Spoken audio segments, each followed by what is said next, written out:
hello, it is me, the ghost of Christmas past. That doesn't make any sense. I don't know.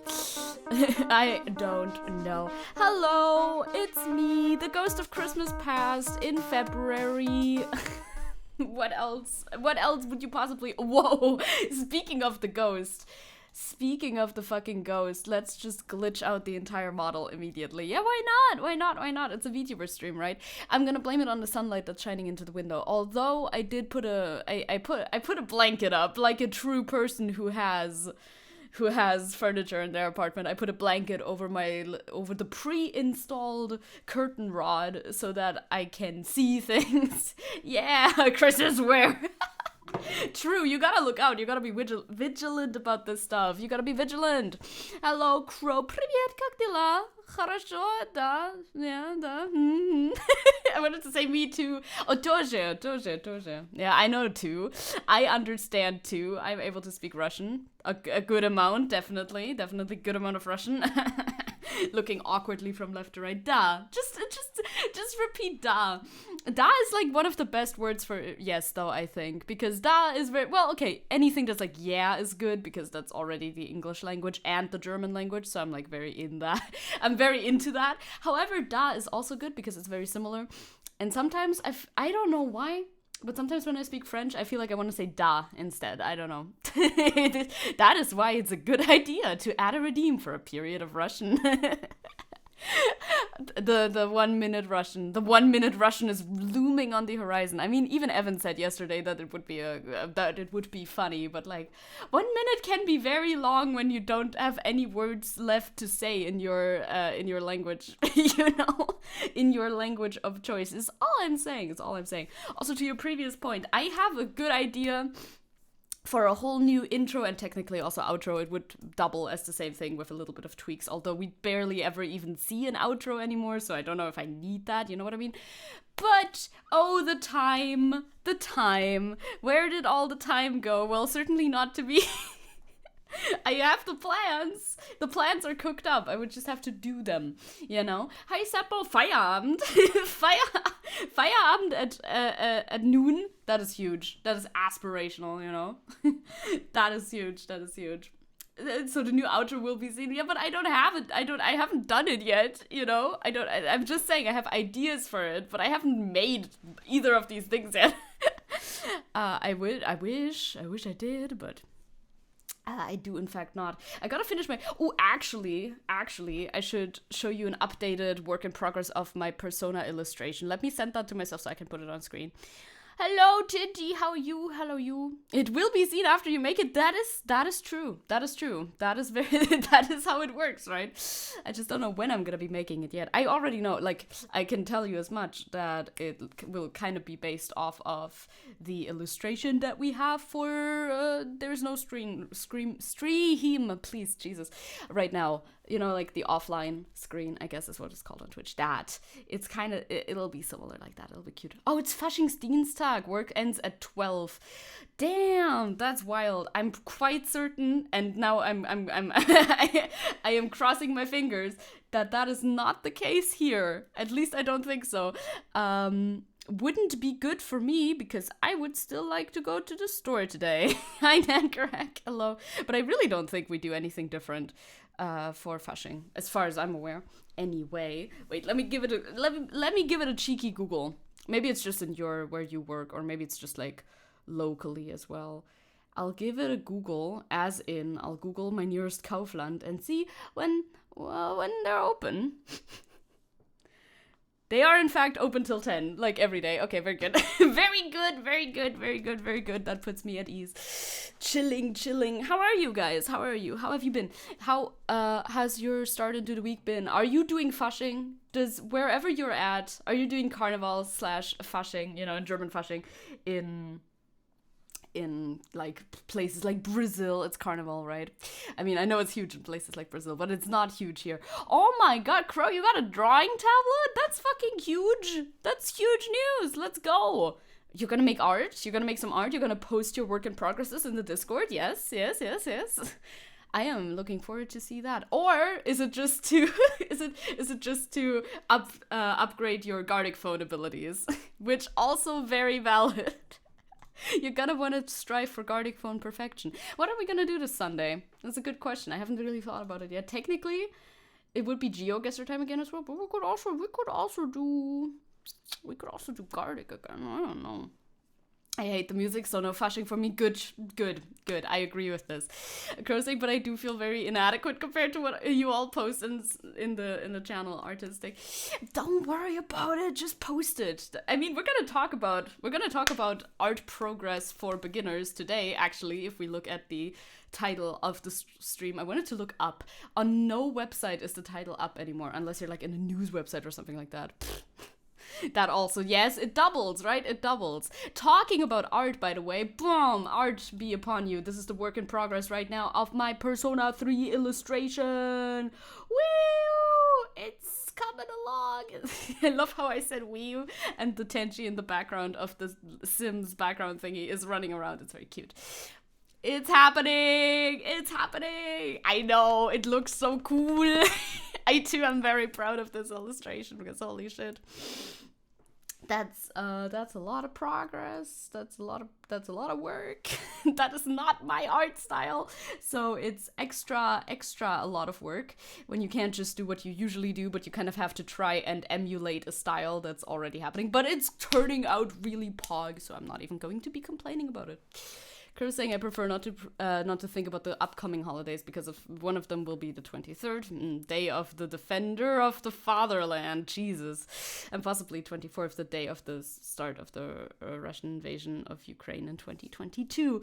Sounds like a great couple of days, huh, to be around. I have a gun. It's just an evoker gun. Don't worry about it.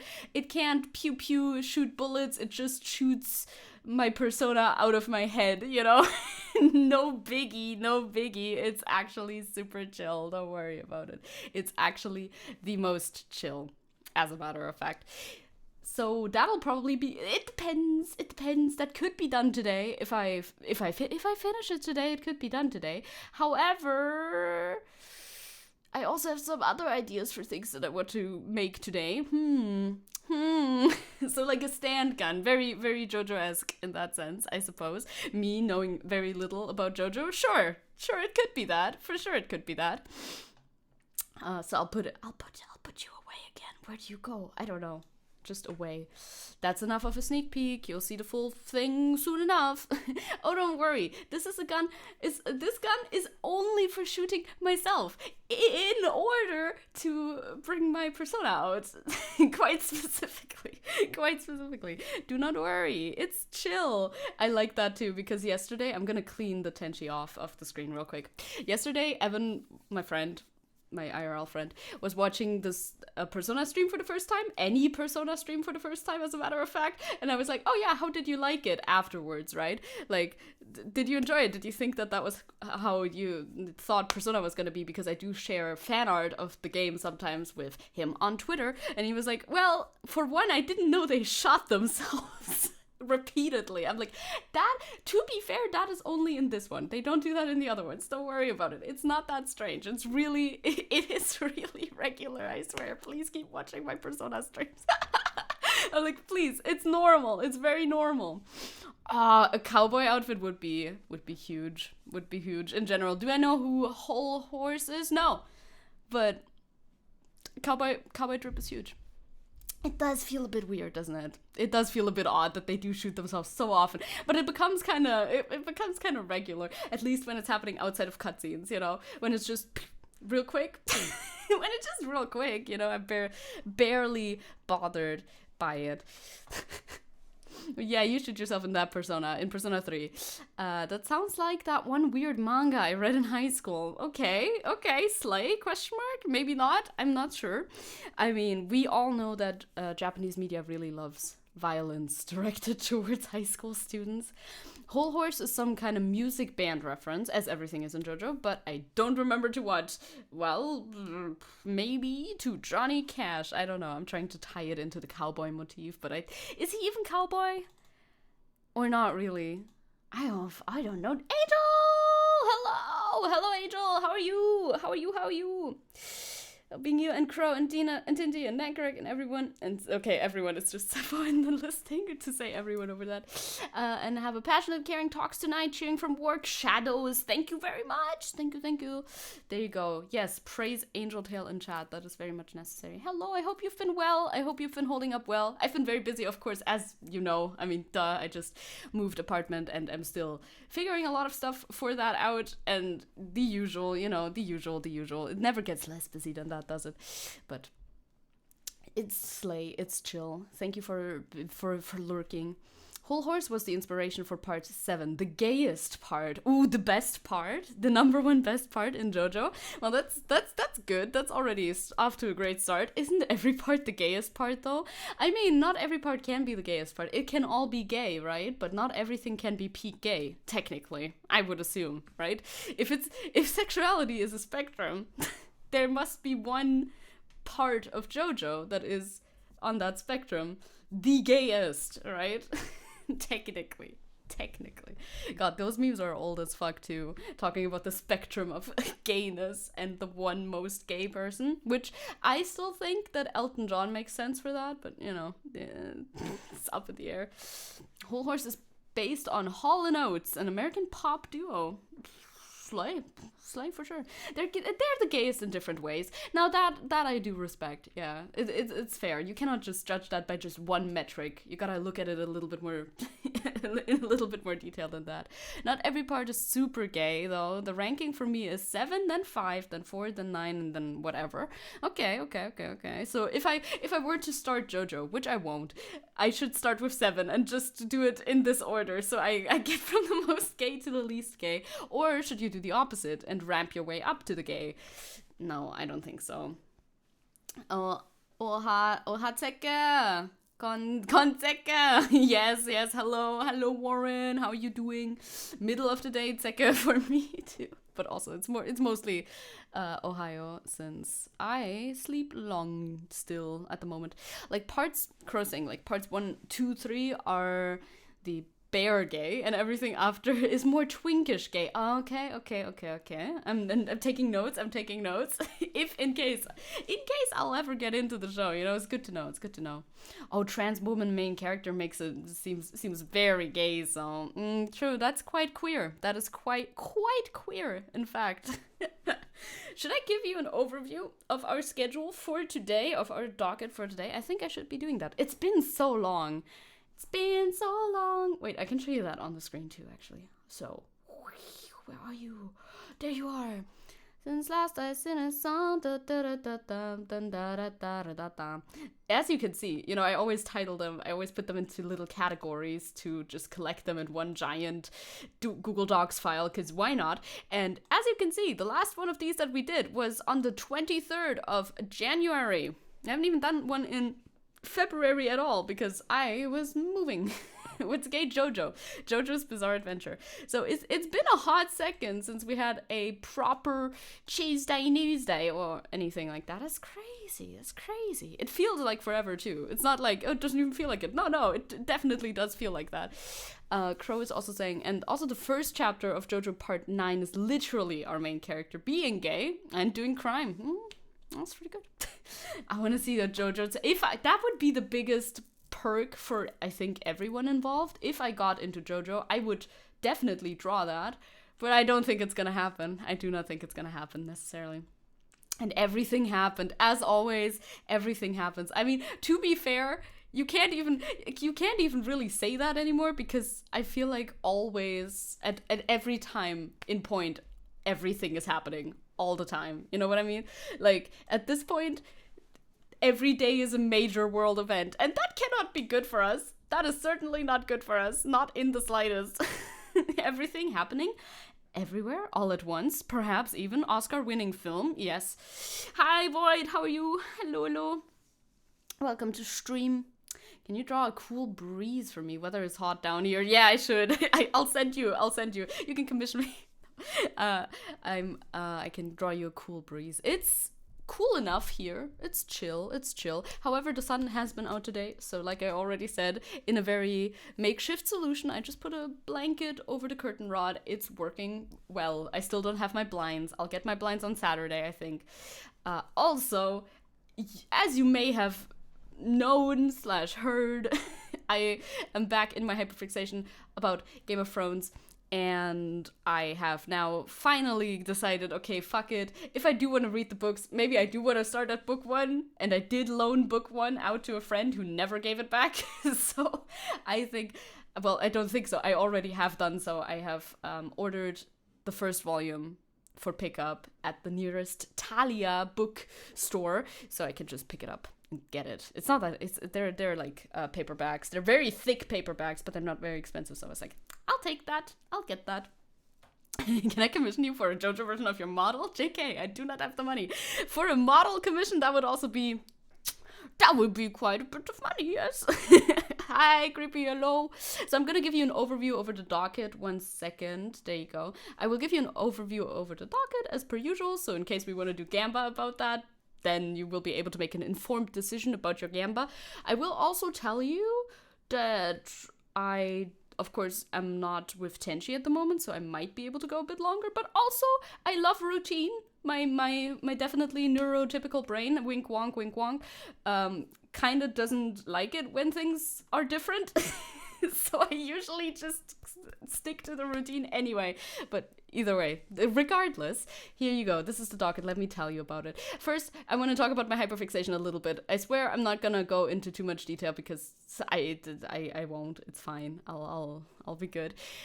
That is that segment. I'll show you a little video thingy. Just nerding out about expensive merch, basically. That's all. What happened to my daughter? Speaking of the model, yeah, still sitting in my files. Still haven't thought about how to distribute. I should just make it open source, I think. It's not open source. That's not quite right, is it? It would be more like just making it free, right? Right, just like, here, anybody can use it. I feel like that's a better idea at this point. So, you know, that it at least might get some use from somebody. Yeah, Creative Commons license. I don't really know how licensing would work for that, honestly. I would just be like, here, just upload it, you know? Then we're gonna talk about Doki Bird / Salin a little bit. I don't have links for this because I know what happened. I will just recap and talk about the general state of things a little bit. I think most of you, if you keep up with VTuber news at all, already know 100% what's happening there. So I feel like there's no point in like laboring the subject matter too much, but I do want to mention it because it's the biggest news of the VTubing sphere in general, and I'll share some thoughts, you know. I don't know, I feel like it'll be kind of brief-ish, I think. Creative Commons Attribution Non-Commercial 4.0 license. Yes, isn't that like, that's missing a few words. I almost was one of those Magnus Archives fans who remembered the entire like line. A 4.9 non-commercial share like I don't know. Anyway, I'm being protective. Yes, no one can have this child. Then I also want to talk about the H3 versus Bosch drama, because I feel like I should mention it, maybe, perhaps, potentially, especially since a lot of people in the audience are obviously, we have a lot of overlap with Bosch audience. So I feel like I'm gonna mention it slightly, and if you have like a link for me to look at something, I might click it, although we're gonna have to tread a little bit carefully with our links and our words here, because this subject, I feel like this subject matter might be TOS in a lot of ways, but there you go. Yeah, it is also, I also just find it sad, mainly. I really do. I have my thoughts about it, and I will be telling you them quite clearly. Void saying, I'm wearing a crimson red dress shirt, black high-waisted trousers, a black waistcoat, a pocket knife on a silver chain, a black paisley ruche, is that how you say that? I'm not so sure. Ruche tie, a fitting black paisley pocket square, and lastly, a long black coat. Very nice for fashion fushing. Yeah, I feel like the story is a mess as well. Like, I feel like people are being super disingenuous, which is not a new thing when it comes to Bosch, but it's always It's always something to see, huh? I will open that in an... Oh, it's a Discord thing. I don't even know how that opens. Wait. Let me... Yes. Yes, this is a good contribution for the Vosh segment. Absolutely. This Vosh guy is so gross. Like, I don't understand who the audience is for this content. We are Legion. What is this meme? Oh my god, what is this meme? Where did you find this meme, gamer? It looks like... Is this the same person who drew the creep illustration looking through the window? It looks like the same art style. Anyway, next subject matter. I need to get through this so you can make your predictions. We're going to talk about Twitter leftism discourse. Specifically, the tweet you may have seen circulating, if you are still on Twitter, about leftists working out and how that somehow caused a controversy. The original tweets are all completely deleted, so I found a little video thing where they're still in there. What? People being disingenuous about Vosh? Really? I know, right? It's unbelievable. It is unbelievable. I also would really like to talk about Pewdiepie's art progress. We're not going to watch the entire video. I'm just going to skip. I mean, it's 15 minutes. It's not that long, actually. I thought it was longer. We're not going to watch the entire video or anything, but I might skip through it a little bit because people are talking about that too. And I have thoughts. It's not controversial, but I do have thoughts that I do want to share. Oh yeah, my streams are your window into Twitter discourse. You're welcome. Then, of course, our big Palestine segment for the day is down here, as it usually is. The Super Bowl? No, I would actually say it was the bombing of Rafah, because that is what they did during the Super Bowl. It was literally the thing that the Hunger Games was written about, where you scroll on your social media platform of choice and you see a tweet about the Super Bowl making, like, I don't know, a meme about SpongeBob or something showing up there. I'm not quite sure what the fuck was going on.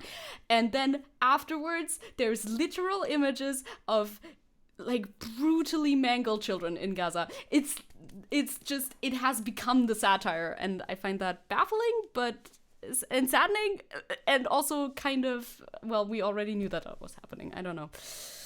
It makes me, once again, lose the words to say, you know? You did hear about Rafah, but you did not hear about the Super Bowl. Good. Good. I see you have a good news source, a good stream of content coming in. So that is dedicated to that. After that, we have a little Biden segment, but it's just a small Biden segment. And then a bonus topic, maybe, if we want. Bonus topic, I categorize it as such so that it wouldn't count if we don't get to it, but it's also literally 4 minutes long, so I think we could just still get to it if we wanted to. It was linked by Angel Tail as well. A VTuber speaks about the difference between symbiotic and parasocial relationships, and I always have thoughts about parasocial relationships. I find that subject matter very interesting. Of course, I would like to talk about it. Yeah, my rule is bonus topic doesn't count for Gamba. Exactly, that's why I put it down there, basically. Like, but once again, it's literally a 4-minute video. We would have been able to just watch it anyway if we want to. But that's that. That's the docket. I feel like today it's looking pretty compact, in my opinion. Although there are some, like, Yap Nation topics at the very top. There's a lot of Yap Nationing going on, and it really depends how much yapping I do want to do today. But oh yeah, it's looking good. It's looking good. I would agree with the prediction so far. I'm also quite positive. Wait a second, though, honestly, I wish I didn't get bombarded by it while just scrolling Twitter. I usually go there for art, then again, it's of course important, but still.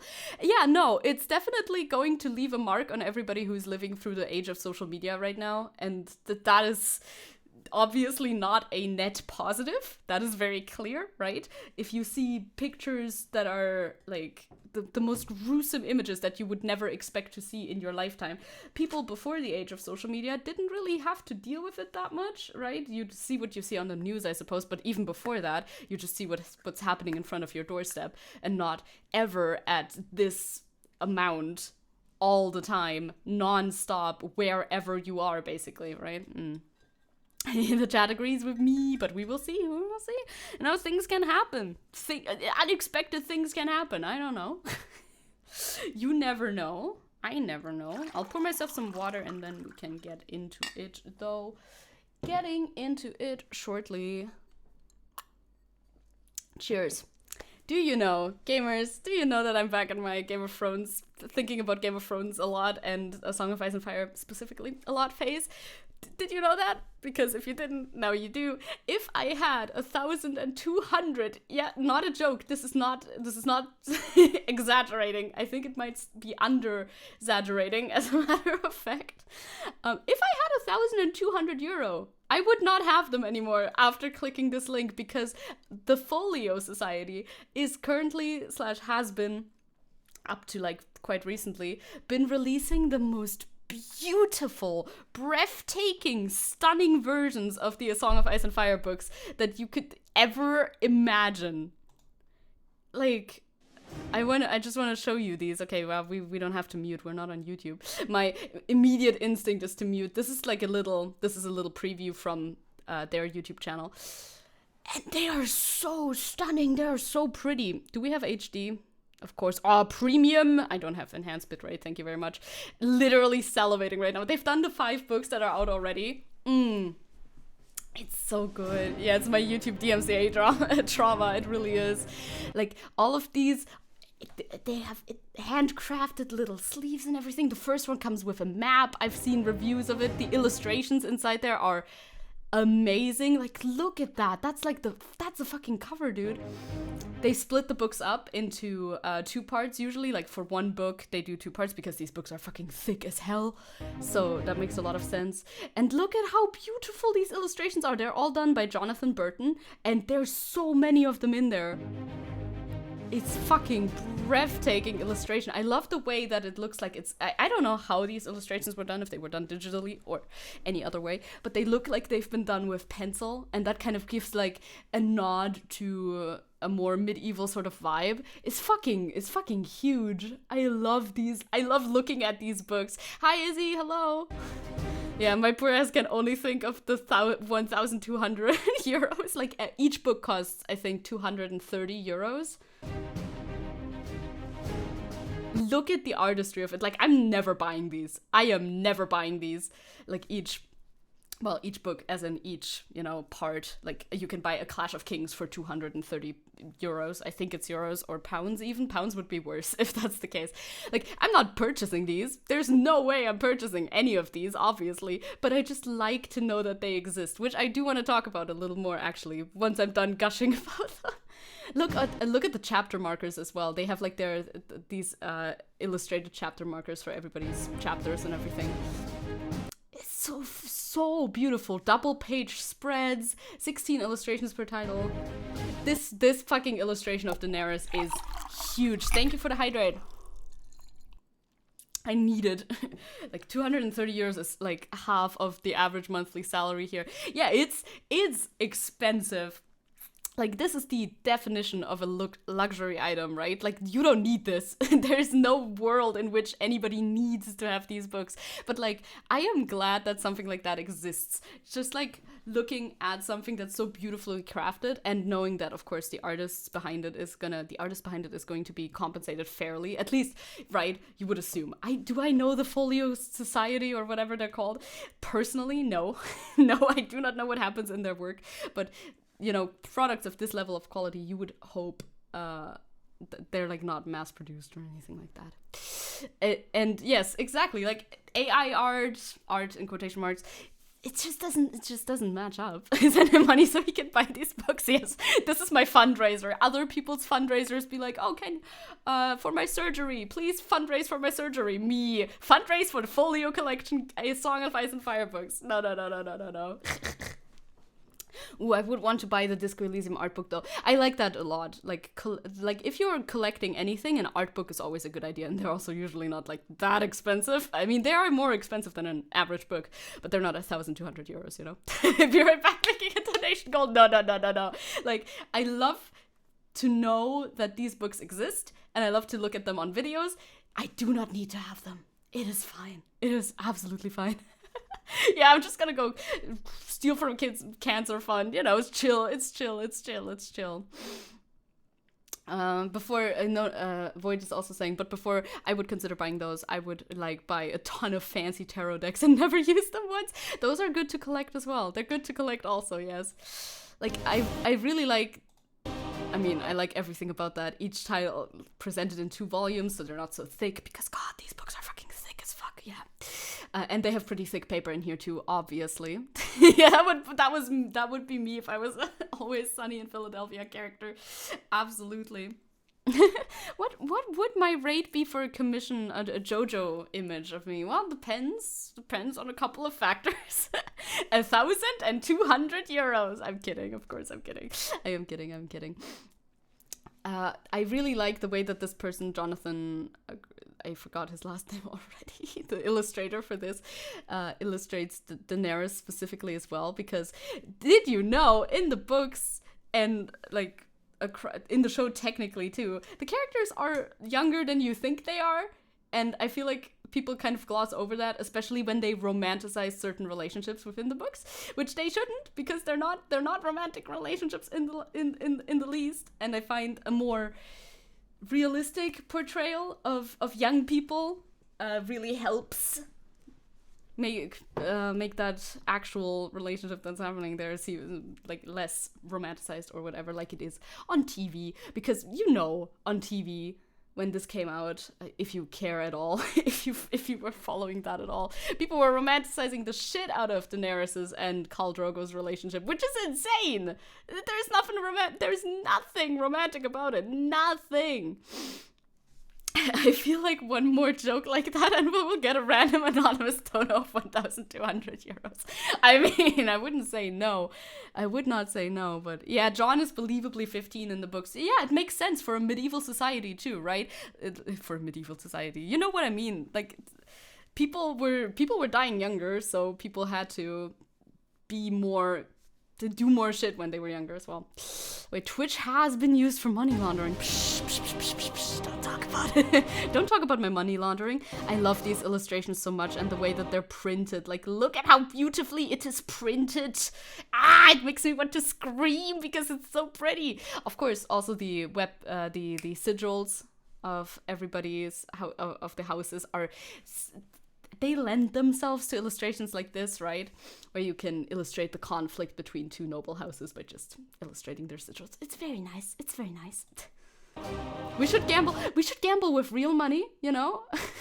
We should gamble with real money, and the house should be able to win. I'm the house. And the house usually wins, because that's how gambling works. I think that's a great idea. I think we should start with that. Look at how pretty these are. Oh, I bet. This must be. Oh, this one, I actually just now thought about it. This must be whichever book, like, the whole Theon and Ramsay stuff is happening in, right? That must be about that, right? Because the only the only house where the whole illustrating an animal to illustrate the house doesn't really work is the fucking House Bolton, whose fucking sigil is just a man, but dead. I find that so fucking comedic. That is absolutely that. Because the flayed man is their sigils, and this hand doesn't look like there's skin on it, and it's grasping the octopus, which is the sigil of the Greyjoys. Ooh, that's great. That's amazing. Yeah, like, theirs is just a guy who's dead. Imagine that being your sigil while everybody else has, I have the lion, I have a wolf, I have a dead man. As my sigil. Well, I mean, it makes sense for them, so. I'm sure there's some sigils that are not just animals too, though. But I don't know right now. If the house always wins, call me the killdozer. I win if I'm the house. The only thing that can get me going even more than this are Art Deco style covers with inlaid golden color. Those are very nice. I mean, this has like the same sort of like shine effect on a lot of these. It's just nice. Hi, Doppy. Hello. I don't know, I do voices today. I don't know what's up with me. Oh yeah, Witcher, like the Witcher series is huge too. I've heard. I haven't read it or anything or watched even much of it. I started watching the show, but then I didn't like it that much. But I get it. Very good. Isn't there also a tree sigil somewhere in the books? Maybe. I don't remember fully. The Tyrells, what's the Tyrell sigil? I don't know. They could be like a rose. Were they a rose? I don't remember. But I will remember, maybe, when I read them again. Yippee! Hey, Sararazad! I've been well. I've been very well. The show started off great. Oh, you mean for The Witcher? I think for The Witcher. Yeah, no. In both cases, I think the show started off pretty good, but then, you know, for Game of Thrones it got really bad. For The Witcher it probably got bad too. But I think it started off good. I don't know though. Like I said, I kind of got bored personally. You've seen some really good covers for the Witcher books in Oceander recently, I see. It's like, not yet, but honestly, after we talk about today's subject, about the Twitter drama, I have to do it later today, no? But yes, go ahead. Whoa, Damakuno, hello. Game of Thrones was good for I would say, personally, in my personal opinion, I think Game of Thrones was good for the first, like, 5 or 6 seasons, even. I mean, until they started diverting from the books. Of course, they changed things in the show from the books from the very start. Like, not everything was 1-to-1, but I think it was still good. But Twitter drama. The workout Twitter drama. We'll get to it. Look at how pretty. Now commence me screaming some more. Like, look at this fucking lettering. It's crazy. This is crazy, dude. Are they gonna show the inside of these? Because I've seen in other unboxing videos, I've seen the inside of these boxes. They're very nice.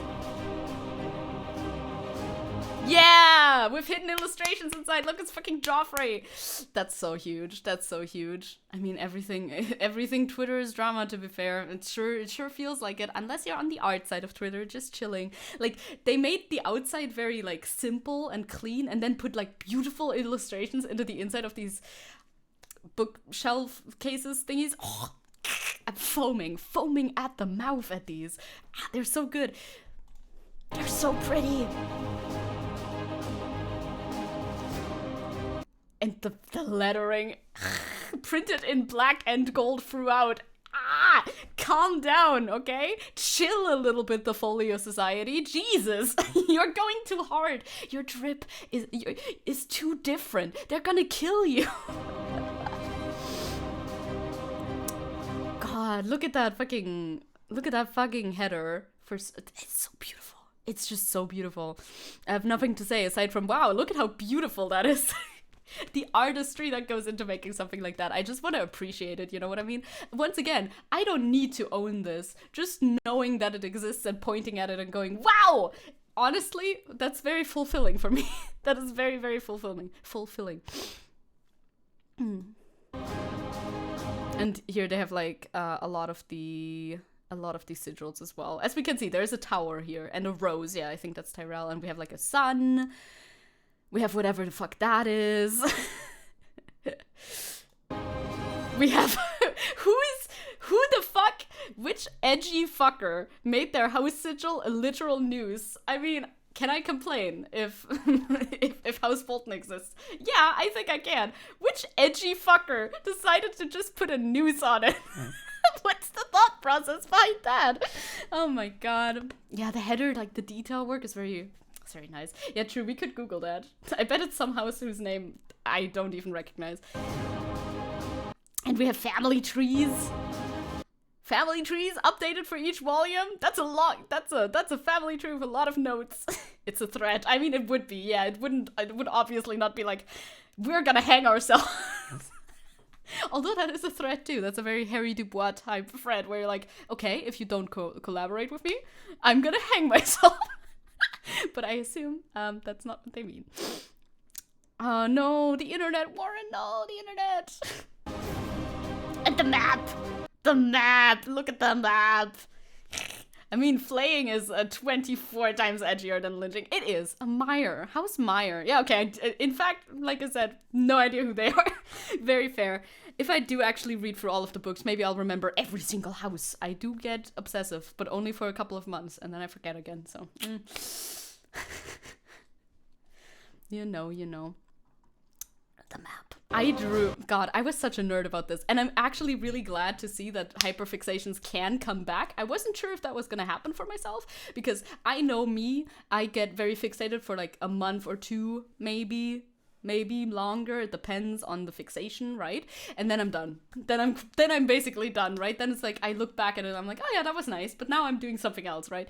But now I'm back, and that's huge, because that means the old merch that I bought, for instance, is not just like collecting dust and being a remnant of a forgotten era. I can like look at it again and be like, yes, that's my thing, I have that. So that's huge for me personally. I held in school a presentation about the world of Westeros. I painted this map onto the blackboard and explained everything that basically led up to the events of the first book, like basically the backstory, to explain like the context and like the setup of the whole first book, so people could go in and read it and be 100% prepared. I don't think anybody did, but you know, whatever. I made my English teacher do that. I did it in English, of course, and I was like, yeah, I want to do that. I should do that, I think. And my English teacher was like, yeah, okay. As always. As I always did in English class. I love mentioning how fucking weird I was in school. I mean, not even in a bad way, just, you know, in a very autistic sort of way. I don't know what my classmates thought about that. And frankly, I didn't give much of a shit, you know? I just wanted them to hear about Game of Thrones. As I was saying, if I was a Game of Thrones character, I'd be the type to create peace between everyone and then poison all the tyrannical ones. It could be my ultimate gambit. I mean, that's a noble cause, but it's hard to achieve, no? Like, look at how nicely done that is. Hey, look, it's the Dreadfort. Oh my god. Look at how nicely done that is. Was it for an assignment or just because you wanted to? Just because I wanted to. 100% just because I wanted to.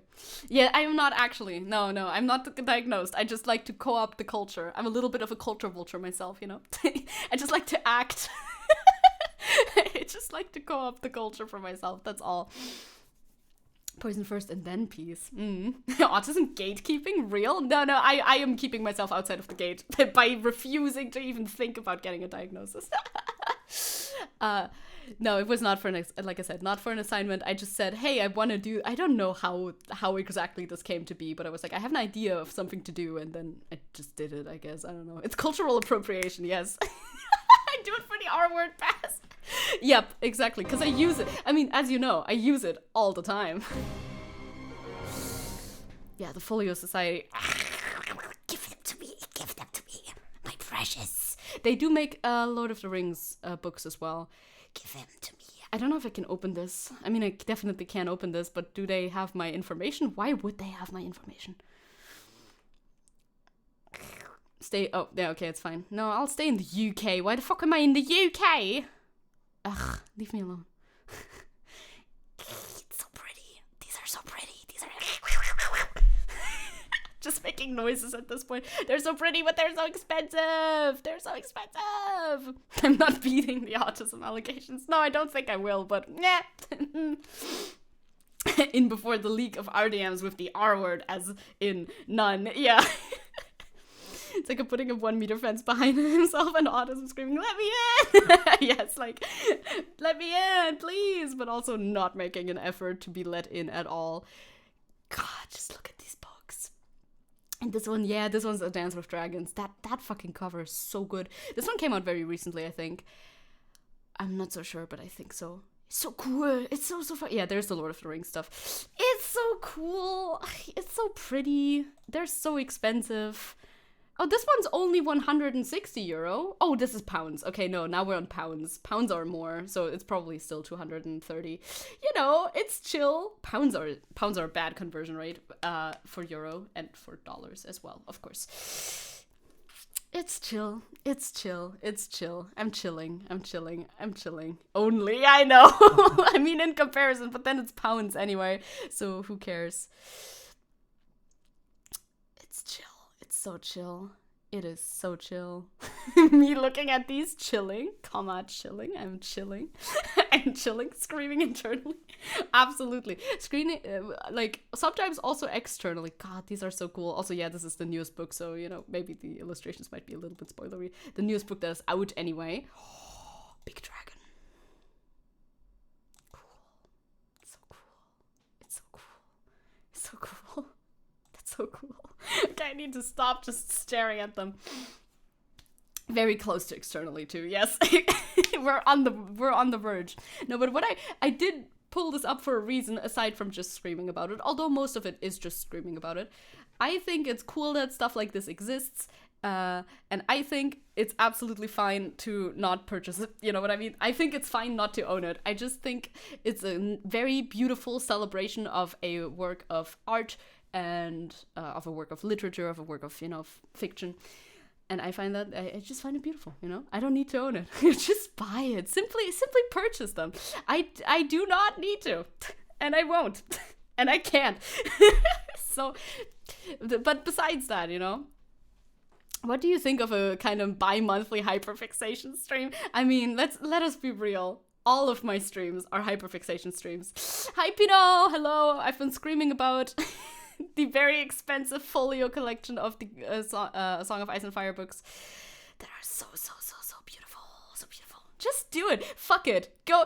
I mean, if not go into debt for this, what else would you go into debt for? But no, on a real note, even if I had the money, I'm not quite sure if I would buy them or not. I really like them, and I want to support work like that. But I wouldn't even read those, right? Those are 100% just collector's items, because when I read books, I like to write into them and kind of manhandle them a little bit, rough them up a little bit, beat them up when I get mad at the book. I don't know.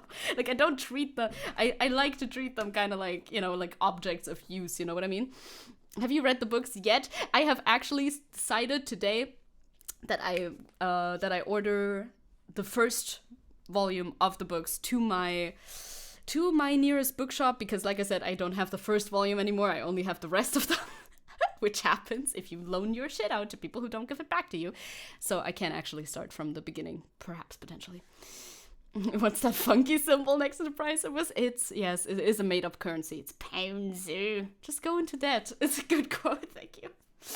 Void to say, also I want to read Izzy's message, but I will in a second. Honestly, A Song of Ice and Fire has had the luxury of pretty decent covers from the start. They're all right. Yeah, they're all right. I mean, the ones that I have, I think those are the... Wait, I can show you as well. Although free Googling is rough, okay? I'll put a little spoiler thingy on it. Books. I think I have the one that most people have, right? Yeah, there it is. That's Talia. Does Talia know my address? Please don't. It's these ones, right? These ones are the ones that most people have, I feel like. And they're quite alright. I feel like they're not anything special. And they're so chunky. They are so chunky. They are so thick. These books are so thick and their paper is so thin. It's like the fucking Bible. Every time. All of these are the Bible. But now I'm getting the first one back because, like I said, I only have these. I need to get this one again. What Isabel said, by the way, earlier was either I would do the plan I just mentioned, like the peace plan, or I become a tyrant and then make everyone hate me so much that they ultimately unite together, and then when they kill me, they have peace between everyone. Now this is a very Targaryen strategy, I suppose. That's a plot of Code Geass, no way. No mames. That's not the ones I have. I do not like these ones. Yeah, they're not I don't think they're the prettiest books ever. Do you have the other ones? These ones look pretty nice. Wait, they're also Talia, but I'm not getting a new set, I'm just... Like I said, I just want to read them. Do you have these ones, maybe? Or do you have a secret third option that I don't even know about? They're alright, though. I don't mind the colors. It's very early 2000s, I feel like. Which, I mean, they started in the 90s, early 2000s. The beige ones, I don't even know. I don't even know if I've seen the beige ones, my friend. But either way, I would love a Folio Society collection of that just to... I think I know which one you mean. To just arrive at my door. Jesus. I should maybe stop free browsing the internet like that. Okay, yeah, I think I just saw them. That's cool, that's good. That's good. It's a big boy book. They really are thick as fuck. Clash of Kings is right next to me. I don't know how many pages it has, but certainly enough. When the page numbers stop. Okay. Yeah, it has up to 1,000 pages just in one of these fucking books. That's enough. That's enough pages, please. That's enough slices.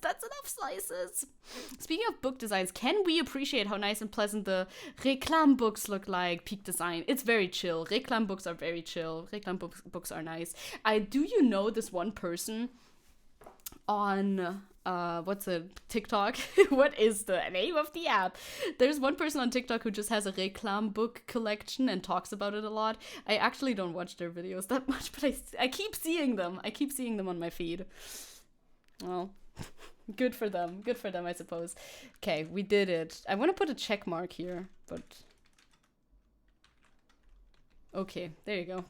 That'll do. That'll do. Okay, will do. I'm glad. I'm living my best hyperfixation life as much as that is possible. Well, of course, every time I'm not thinking about anything Game of Thrones related, I am a little sad, but that's okay. It's not too bad. It's not too bad. It's chilling. We're chilling. We're chilling. Yes, it must be huge to have like a reclam collection. I think so too.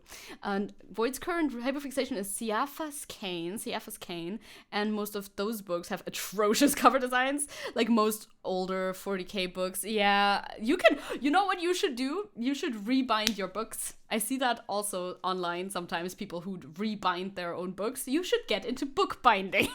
My simple solution for your problem, get into bookbinding. Just make your own cover. Low key though, I think that would be huge. If I actually read actually like it's a fucking feat of heroism or something. No, but if I finished reading the books or got through reading all of the books, I could go through and make my own cover designs for all of them. That would be a fun project, but I don't really need more projects, you know? Like there's enough projects. Oh, that's nice. Search for some covers of Kurt Vonnegut and found this. It's very nice. That is very nice. I like that. I like that cover. That goes hard. Good cover design. It sounds like a cool series. Fuck. But I don't know. My problem is that I'm scared of losing momentum during it. But I mean, I guess it's better to start than not to start at all. Wait, I'll write it down right here. Series, idea, reading the books. Maybe... I'm a book talk. I'm a fucking book influencer now. Whoops. Is that space? Looks like space. Looks like space to me. It's sci-fi apparently. Reading the books and then documenting the journey. Finishing with a book cover. Whoops. Cover design. I don't even read, bro. This is a very ambitious idea, you know, but why not? Why not have ambitious ideas, huh? Oh, that's the text color. I don't want you to be the text color. I want to highlight you in this color. There you go. I think that's a cool idea. If I do it, we will see, but might as well write it down at the very least. I mean, that's the least I can do, huh? We need a chat union book club. Oh, that would be huge, actually. That would be huge. That was Saturn in the background of the Kurt Vonnegut. Vonnegut book. Yeah. Oh, Jupiter. Saturn or Jupiter. Isabel's hyperfixation is, and everyone here has been around horror in 2013 will get flashbacks. Cry of Fear! Ah, nice. Cry of Fear is a good one. I watched a playthrough of Cry of Fear back in the day, I remember. Cry of Fear has invited my life 8 years later. See, sometimes they come back. I guess, apparently. I wasn't sure that could happen. You're not a Partek, I'm sorry. That's okay, I don't want to read your stupid books anyway. I'm sure we're not going to read Game of Thrones immediately. Or, that's quite the tall order, huh? God, this book is so thick. You can make a thread in writing. Oh, that would be nice, yeah. And if we get a role for chat union members, I can ping them all there. You could make a book club member role as well, technically, if we want to. Oh, it's also Caiaphas Cain. Thank you. Silent Hill also took over one of my took over, and now my mind is combining them both. They look easy to combine. Yeah. I see that. Yeah, sounds better, right? Because everybody who chats is chat union, right? Technically, but not everybody wants to be book club members, I suppose. For each book, I will screenshot this and send this to my friend to remind me to actually do it. Yeah, like for D&D, exactly. That is absolutely doable. Remind me too, please. After stream again, Crow, that would be huge. Caiaphas Can, hero of the Imperium, and a certified Blorbo. Blorbos are very important, man. We love our blorbos. My friend, God, I said this would be a doable stream, but I'm yapping so much. Holy shit. Oh no. My friend, stop, has a Lord of the Rings hyperfixation since like for a year now almost, I think. Maybe a year. So that's huge. That's huge for him. I'm glad. Kane. Oh, it's Kane. It's a Kane instead of Kane. Of course. Also, where's the chess club? I don't know. I didn't think about that. Remind me to make the roll for the book club. Because I think only I can make rolls, so thank you. That would be huge. Wait, I didn't actually do the thing. Did I? No, I did, but I just did it without context. Okay, God, thinking is hard. How many books has Lord of the Rings again? I think Lord of the Rings has 3 books, and then there's the Silmarillion and the Hobbit. I think that's all, though, isn't it? But my friend is specifically obsessed with the Silmarillion. And specifically, fuck, I don't know the name. A guy in the Silmarillion who's something, name The Tall. But my friend cosplays the guy, and my friend is very small, so it's funny. The guy has red hair, I know that, and is an elf.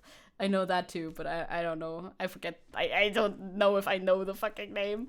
But yeah. That's that. That is that.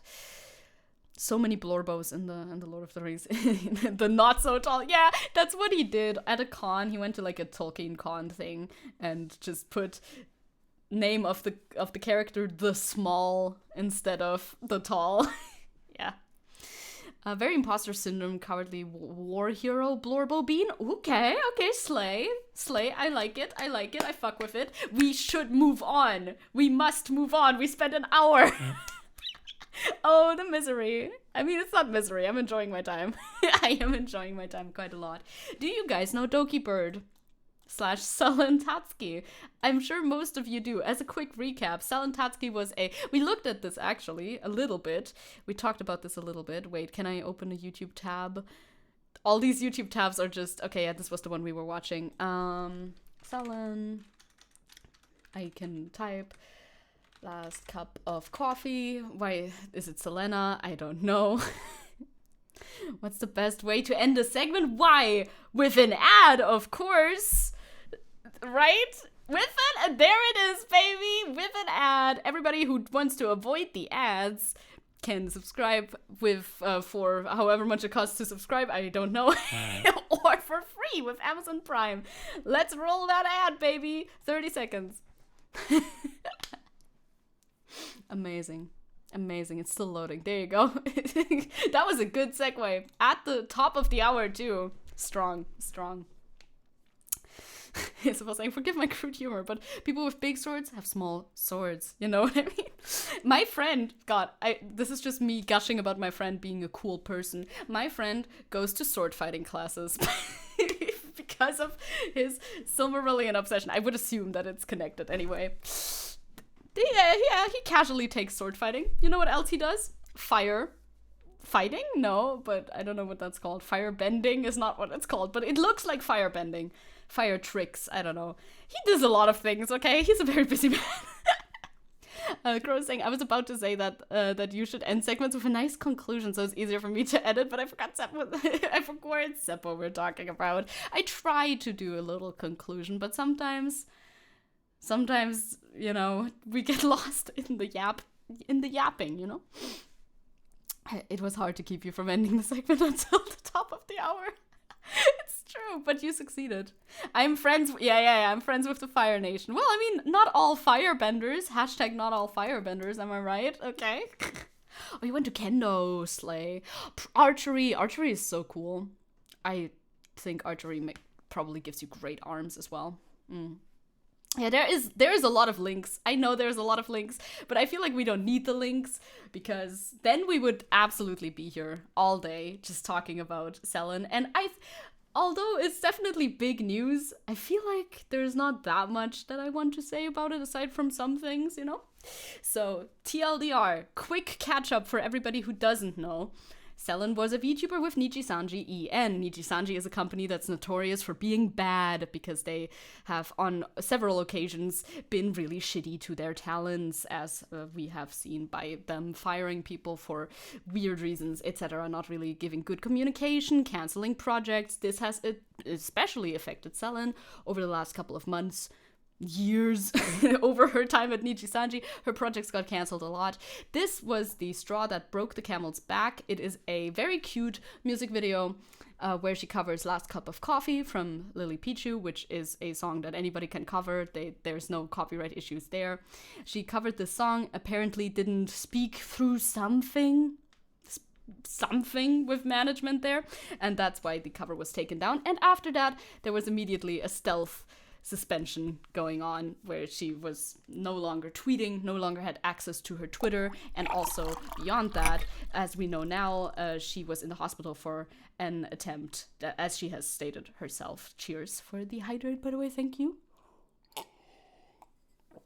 Shortly after, quite recently now, she was fired from the company, and at the same time, she re-emerged as her old persona, Doki Bird, as a lot of people have seen. Like, her comeback stream was one of the most, like, her channel for her comeback stream was the most searched channel that day on YouTube. Absolutely wild. Absolutely wild. Like, she has bounced back to a great number of subscribers again as well, because people want to support her because she had to suffer through a lot of shit at Nijisanji. She also talks about, bullying and that sort of thing going on, not saying any specific, like, not naming names or anything like that, and also wishing not to name names or anything like that in order not to perpetuate the cycle that she already experienced. So, 7 hours ago, addressing your concerns from the... That's new. What's that? I didn't see that one yet. The CEO is talking to us? Well, okay. We could give that a look-see, I suppose. Crow saying, I believe there's a reason to believe the reason it was taken down by management is because the MV had some former livers. Yeah, Nina and Mr., I believe. There were some conversations leaked at some point. So, yes. Yeah, it's all PR bullshit. I would assume so. It's 6 minutes long. The CEO himself. Oh, okay. He's doing the Japanese thing of apologizing publicly, I suppose. I'm Leftism, CEO Can I of not Anycorrect. put it up? Thank you. I'm making this video to speak directly to you, the fans of Nijisanji EN, and everyone who supports the VTuber industry. First of all, I deeply apologize for causing concern to many people. It's just a corporate apology. Yeah, Japanese YouTube apology video. Oh no, it really is. This is a YouTube apology video in a sense. No way. But it's of course far less personal because they are a company and they're trying to present themselves in a professional light, right? I mean, our Discord members have made fun of this video, so it should be funny at least. It came out only 7 hours ago. Damn. Please allow me this time to address your concerns. First, let me apologize for a misunderstanding caused by the notice published on our investor relations page on Facebook. Yeah, saying that the termination of Selen Tatsuki will not have any financial impact, which was just huge because brands did stop working with them because of their termination of Selen Tatsuki specifically. He should have whipped out the ukulele. It's a toxic gossip train. Misinformation. After announcing the termination of Selen's contract, we received questions from investors regarding the impact this would have on company performance. The notice was published to respond to investors. Yeah, that doesn't make it any better because it's still not true. In the notice, we unfortunately used the expression negligible to describe performance. Oh yeah, I would love to see the dislike ratio, but I don't know how to. There's like an extension you can get, for but the I don't situation have that. and cause Nijisanji EN fans and everyone who supports the VTuber industry to feel that Anycorrect Inc. undervalued the impact of Selen's contract termination. I think you did undervalue that, not only in like a personal and image relation sort of way, but also in a financial sort of way. Yeah, his speech is incredibly robotic, although I'll give him a little bit of leeway on that. And saying that, of course, this is not his first language, obviously, and also it's supposed to sound is supposed to sound professional, I'm sure, but still. But still. Servus, hi MP. We're looking at Nijisanshi CEO apologizing, making his apology video. I deeply regret this outcome and will be rethinking how our communication in English is done. Without a doubt, Seren was... I do think, though, that this is just something that I would like to mention so that, it's clear. I acknowledge the fact. I acknowledge these facts. However, I doubt that it would be much better. The dislike is at 11k likes to 42k dislikes. Oh, sounds about reasonable, I think. Sounds about reasonable. It feels like this with Selen was just the straw that broke the camel's back. I mean, it's been going on. It's not like this is the only thing that happened. Absolutely not. No, we all know. We've all talked about it on several occasions that this company does not treat their employees very well. Surprise! Corporate Vtubing, not that good of an idea. Thank you for the resub. Thank you. Look at the little animation. He's such a cute boy. He's covering up the Nijisanji CEO. I think that's a good idea. Hello, epic VTuber. Take a hello, epic chatter. Yoite. Hello. Yeah, which would be weird because different speaking in different languages sounds different, but he'll manage it. Okay. Integral to the growth of Nijisanji EN. As a company. Who made the animation? Me. I did. It is truly unfortunate. We're sinking the yacht. It's yacht sinking time. That our relationship ended the way it did. We regret that the notice we published on February 7th was worded this way. We made it sound like our company does not value the hard work of our rivals. Yes, first of all. Also, I just noticed something. The fact that first of all, their name is Any Color, right? I mean, yeah, that's their company name. But also, do you notice the colors present in the background? Any color, and you chose black. Bro, you can't make that shit up, dude. Put a single color in your video. There's not a single color present in your video. People joke about this. I deeply apologize. Holy shit, man. Next, I will address the feedback to our announcement, which led to the idea that Anycolour Inc. may not be providing a safe environment where the rivals can maintain good mental health. We take full responsibility for this situation, where not only Anycolour Inc., but also our rivals are receiving hurtful messages. I deeply... Yeah, I wonder how you're doing so. You say you are taking responsibility for it. How so? Could you elaborate on the subject matter? Nijisachi are literally the villain company from J-dramas. They fucking are. Unapologetically. Well, I mean, apologetically, apparently, but... We apologize to our rivals and to everyone who supports them. I mean, the color in Any Color is the dark blue tie. True, the tie is slightly blue. You're right. The actions have led to the distress of our rivals, and we are taking this situation very seriously. Please I don't think you that are. Some rivals may choose to temporarily step back from social media. Like no one is blaming. Okay, some idiots, of course, are blaming the current livers that are still with Nijisanji, but most reasonable people, most of the concerns are directed directly at you and not your livers. Like, of course, they're just streamers as well. Like, putting the blame on them makes no sense. They're the type of motherfuckers to send you to space, to scavenge the junk while running from dangerous creatures. They are a lethal company. It's like a company saying we are taking security and privacy very seriously after a data breach. Exactly. It means nothing. It means absolutely zero. Bro, keep yapping, my brother in Christ. You are not doing any of these things you allege that you're doing. Yeah, also the fact that he feels the need to say that some livers may take breaks is sus. It's like, yeah, it is a little bit suspicious, right? Like, that's their choice, no? Media. But I honestly doubt that the livers have had a significant increase in hate, probably just used here to farm sympathy, perhaps, although I've seen some screenshots floating around from like people's pre-chats where there was some hateful messages directed at certain people, because of course, since the allegation of bullying is in the room and nobody really knows who it's directed to, there's of course always rumors that certain people are the ones who were doing the alleged bullying, so that's taking place. Because I have seen a bit of an increase in accusations being flung around without really anything to back it up, right? I bet they have a space laser pod from their VTuber money. I mean, might be perched on the yacht, right? Management team continues to communicate with rivals to provide any and all support in every way they can. We will be implementing several new internal systems to ensure that the rivals can resume streaming activities while maintaining their well-being.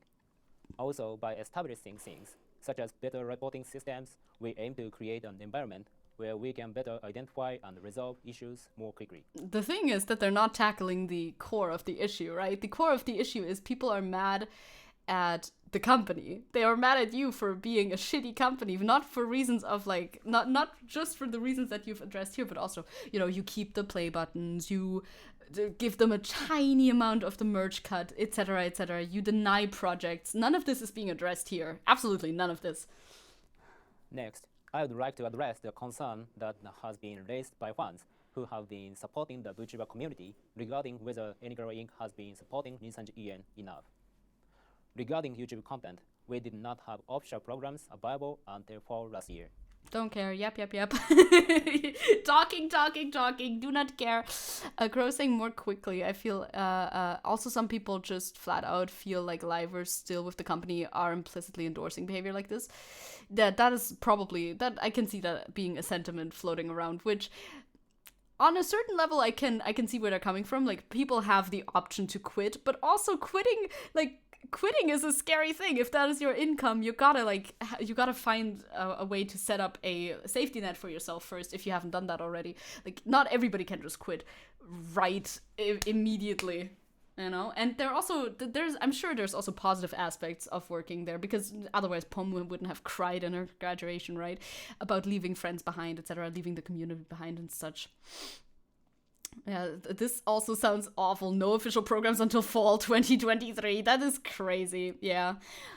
All the problems point back to capitalism? No mames. What? No way. MV is saying not everyone can quit or has the resources, like multiple livers have second jobs. Exactly. Like, it's not that easy to just quit. Maybe they're looking for a way to get out of there. Maybe their contracts are also a little bit I don't know what their contracts are like. It's possible that they're not as easily able to quit necessarily if there isn't like a huge reason that they're able to cite in their contract or something like that. I don't know. Just move it to another company. Push the liver to another company. Yeah, people aren't really talking about unionizing or anything. Yeah, no, that's not even a conversation that's happening here. The only thing people are saying is Niji is stingy, bro.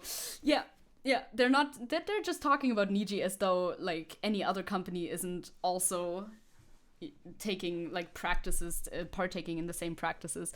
They're not seeing it as a capitalism problem, right? Tell that to the games industry as well.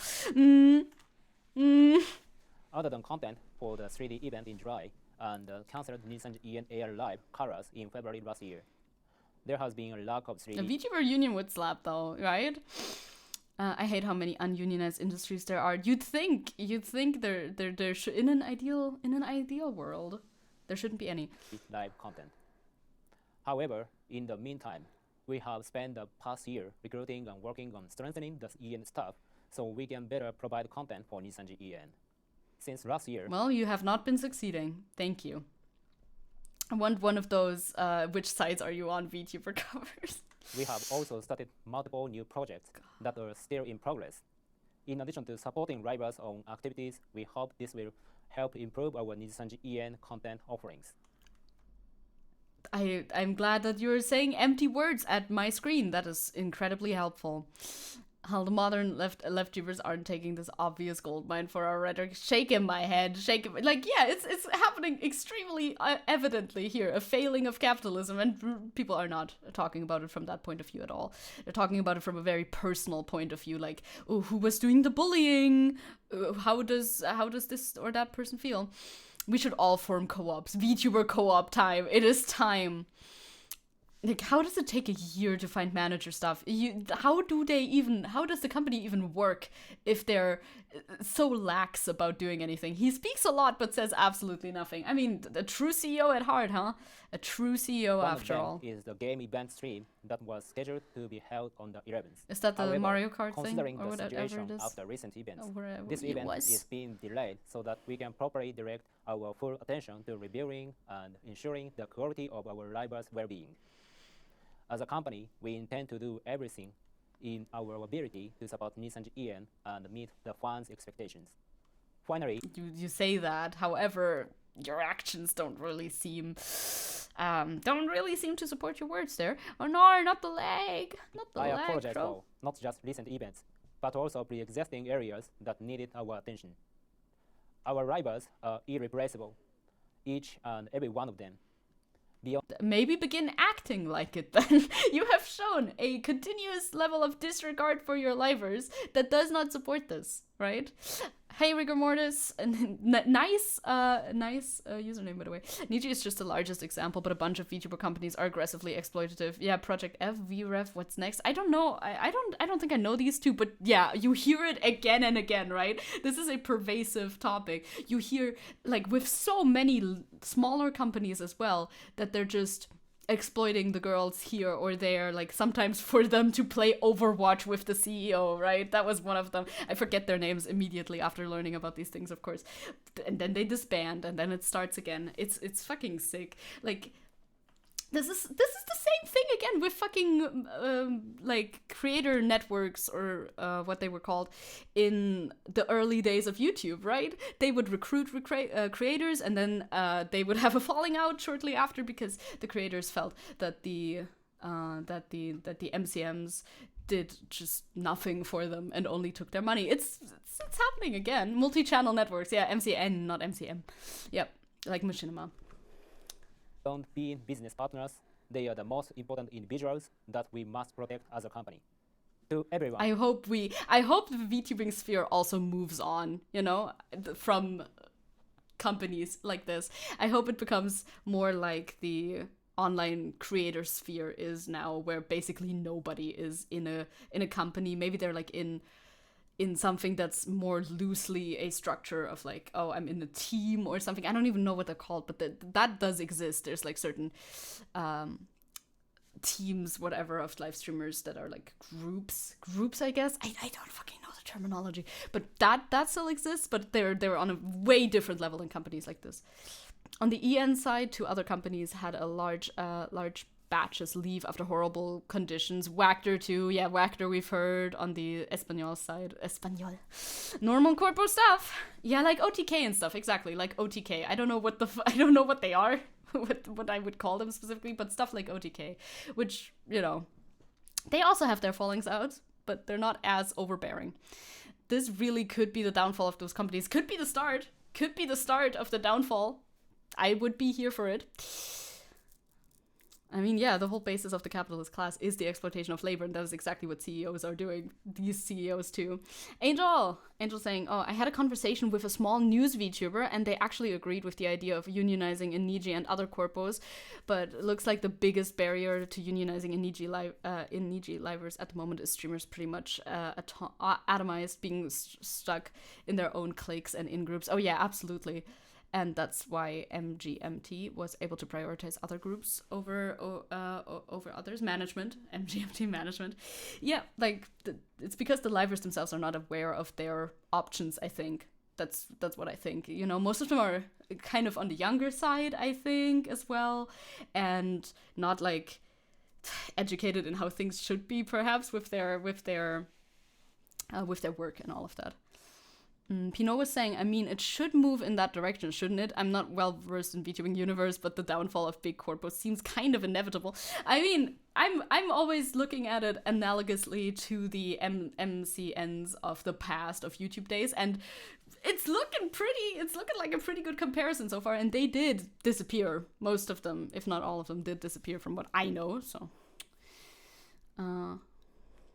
Damakun saying, I hope VTubing becomes healthier and more sustainable in the future. Yeah, same.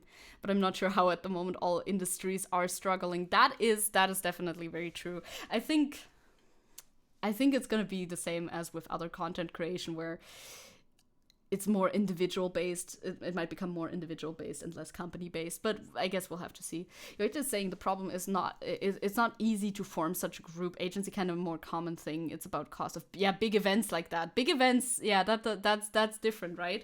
Hope we will see more indie hosts. Yeah, like what Fillion is doing. Fillion is kind of the cutie Cinderella of the VTubing world, I guess. If we are drawing more parallels, because that's what happens in the non-VTuber streaming sphere, is that people who have a big audience get together with other people who have a big audience just via, being friends and such, and pull up these huge events for the streaming platforms.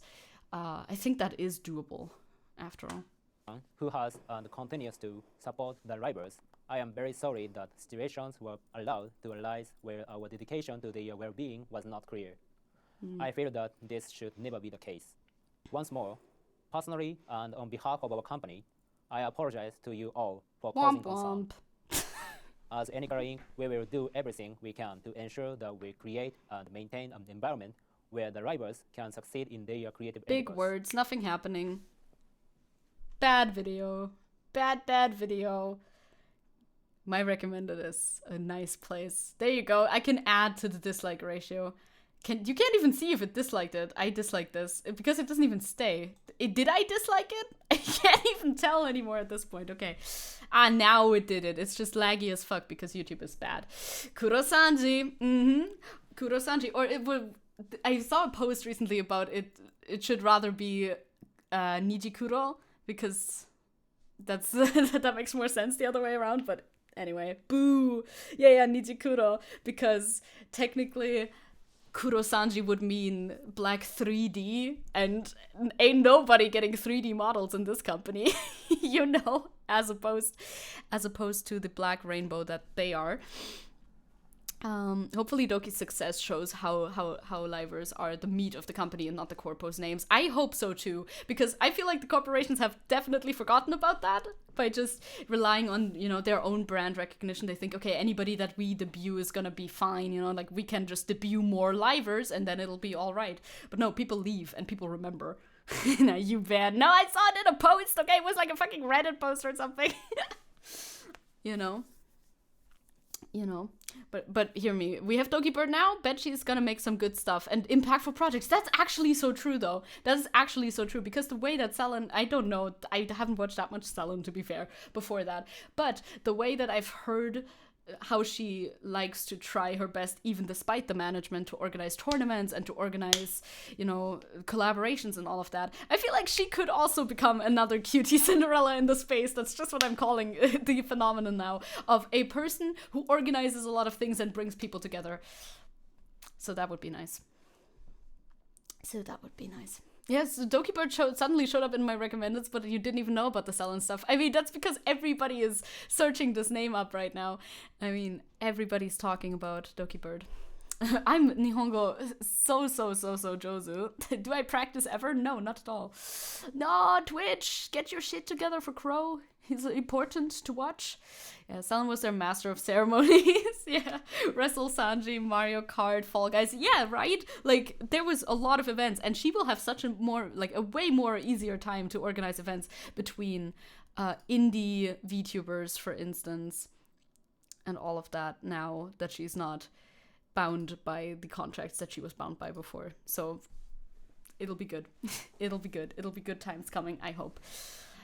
Everybody's supporting Doki Bird now.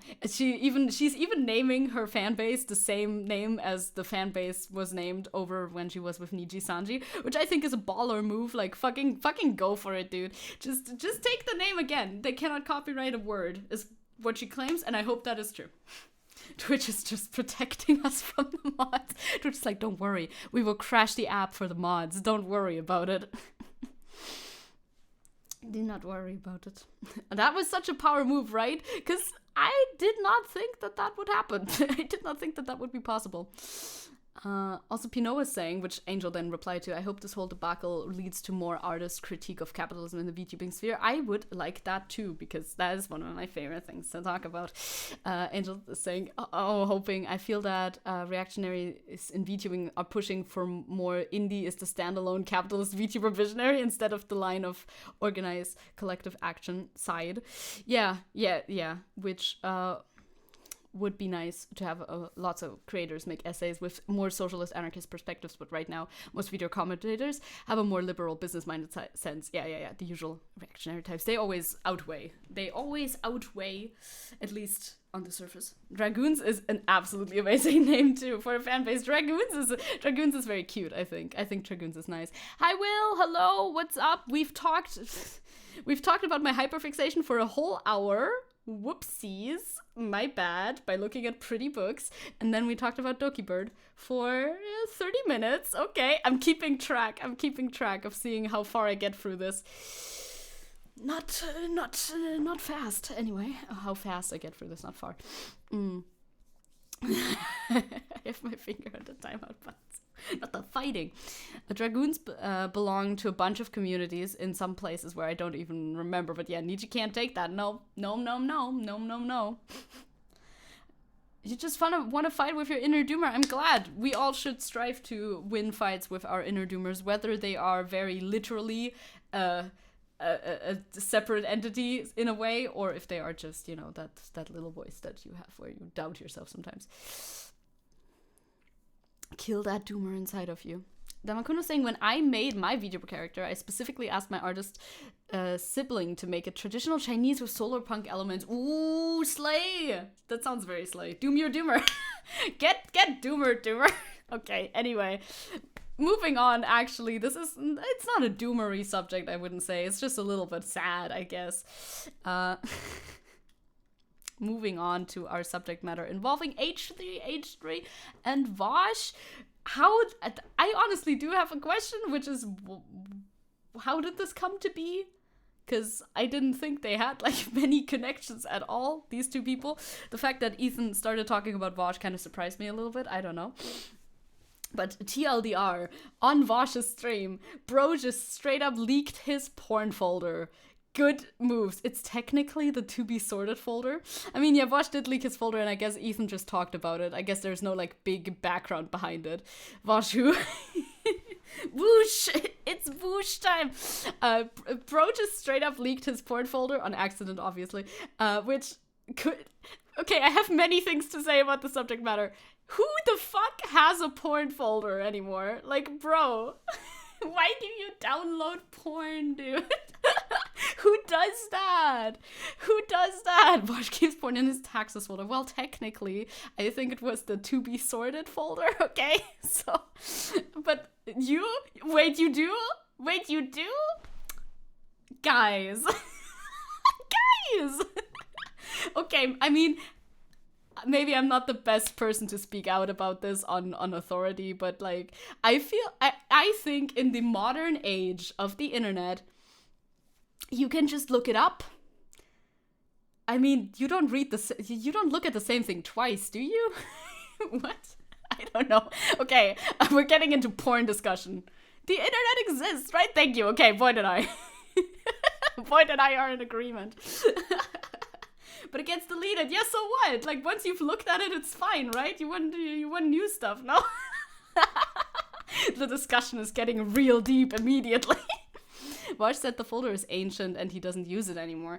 Oh, I see. Well, I mean, I guess he still uses it for saving something. I did see a clip where he explained, the last thing that he saved in there was something. I don't remember. It was not super consequential. And then, yeah, that remembered. Windows remembers. Well, TLDR, I do not have a folder.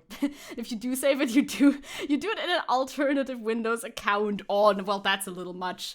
Although, if you're a streamer, yeah, maybe you should. If you're a streamer, you shouldn't have like your porn folder flying around. Although I do have like my taxes folder. I do have my taxes folder just on here, right?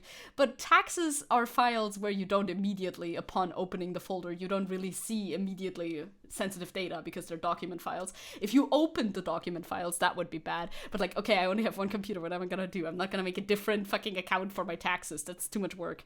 But yeah, don't save porn on your work PC. That's the thing. A lot of streamers don't have like a separate PC for work and not work, right? So that's probably it. But yeah, he saved it on his computer. It's like, gamer, streamers' taxes folders are always empty. No, I have some stuff in there. I have stuff in my taxes folder. That's how you do it. Really? That's so much work, though. I mean, like I said, I'm not in a situation where I need to do that too much. But yeah, breaking it down, Isabel says, basically to explain the situation, Watch once accidentally saved a photo of sus VTubers who themselves is really fucking sus, and Watch didn't know. Yeah, like what I've seen. I know about the situation. I went to investigate because I'm like, oh, that sounds really bad, right? I hear about what the allegations are. The allegations are lolicon and horse, of course. I mean, nobody's surprised by that. I love the idea of somebody who doesn't know who Vosh is watching this and being like, what? And horse? What do you mean, and horse? Okay. Anyway, moving on. Yeah, Keffels. I had already seen the Keffels video. I've already seen the Keffels video. So the allegations, of course, on surface level are lolly and horse, which I was like, oh, well, that's really bad. I should look into this. So I looked into this, obviously, to like find what the actual images are. And personal assessment, I don't think they're anything incriminating. Because, yes, it is a fan art of a VTuber, which I'm quite certain that Vosh is not in the community to know who the fuck that person is, or, like, who that artist is. As evidenced by the fact that some of the fucking horse shit in the folder was AI, I don't think he cares a lot about the quality of the images that he looks at, which the AI bothers me more, personally. The AI bothers me more. Like, bro... But I guess you're just downloading images off the internet. You're not paying for it or anything.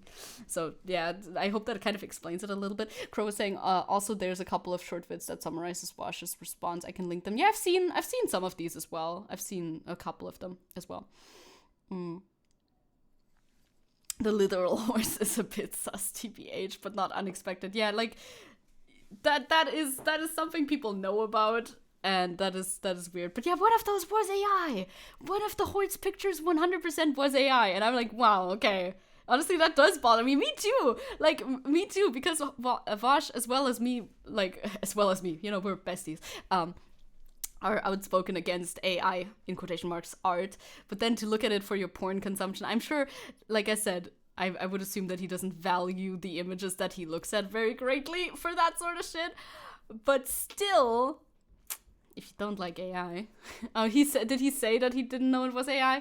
I mean, that's possible, right? That's possible. You can tell if you look at the background a little bit, but I guess you wouldn't look at the background, would you? I don't know. That's not the purpose of these images. But if you go so far as to save it, shouldn't you, like, vet the image a little bit? But what are we really discussing here, then? What are we really discussing here? Are we judging Vosh for not, vetting his porn enough, I suppose. I mean, it was to be... Oh, maybe it would have been deleted again, right? Could have been. Crow is saying, I saw a short AI NSFW art. I had a short AI NSFW art face. But now I feel bad and empty when I see it. Oh, fair enough. Thank you for the gifted! Thank you. Though honestly, for porn, AI doesn't bother me myself either that much, since the purpose is less so artistic interpretation. Yeah, like that's the thing, right? What I'm thinking about as well. I guess that's an interesting subject matter too. It depends how highly you value porn, if it bothers you or not, right? And I personally don't value it very highly, but I see how that is not the case for everyone, so I would be open to other opinions on that subject matter. Personally, I don't really give that much of a shit, so I'm not too bothered, but, you know, alas. Greetings from Istanbul's incredibly invisible inhabitants. Hello. We're talking about the worst possible subject matter to come into a stream on. Hi. Yeah, but I wouldn't save AI stuff, right? I would. I mean, yeah, no. I mean, like I've already discussed, I don't see the point in saving anything to begin with. But all right. Yeah, look, handshake. Me and Void, we get each other, you know? Imagine this being your first sex stream. So now we're gonna talk about porn. And especially the porn consumption of a different streamer, not even myself. Because why wouldn't we? Yeah, we didn't even mark this as like an adult topic right now. Should we do that, by the way? Or is that just a given? I don't think Hassan marks his streams as adult topics, and he talks about politics just the same, so I think it's fine. I just heard somebody in the house, in the stairwell, walking up and down, doing something. If you hear me, no you don't. If you hear me, no you don't speak English. So anyway. Isabel saying there's a distinct artistic beauty to NSFW, which isn't inherently pornographic. I mean, it depends what you classify as NSFW, right? I think NSFW would be equal to pornographic, but there is still like nude art that is not NSFW in my opinion. I mean, it's still TOS on Twitch, but I wouldn't call it NSFW necessarily, which can have great artistic value. You know what I mean? Add porn to the tags. Adding AI art to the tags. Stop, no. Yeah. Yes. I don't know if I have any additional thoughts to that. Oh yeah, of course I do. I'm like, what were we talking about? Right. The fact that Ethan Klein is so... like, he keeps posting about it. He's posting about it ad nauseum and in a way that is disingenuous. Because the way that Ethan Klein from H3, right, has talked about the images in the folder, I had a very different idea of what I would, be looking at when I tried to, like, find what the fuck was actually in that folder. Like, he makes it sound very much worse than what was actually present in the folder. Like, no exaggeration there, right? And a funny thing that I've seen posted somewhere as that was the discussion was also, if Ethan Klein really believes the contents of that folder to be CP, right, which is what he says, why isn't he contacting the police about it? You should, if you think somebody is in the possession of CP, you absolutely should be contacting the police about it, which I don't think he has. So, like, where is that? Why isn't that happening? If you actually believe what you say, you should have been doing that from the very start and not looking at it yourself on your stream. Because some people just don't like whoosh. That's very true.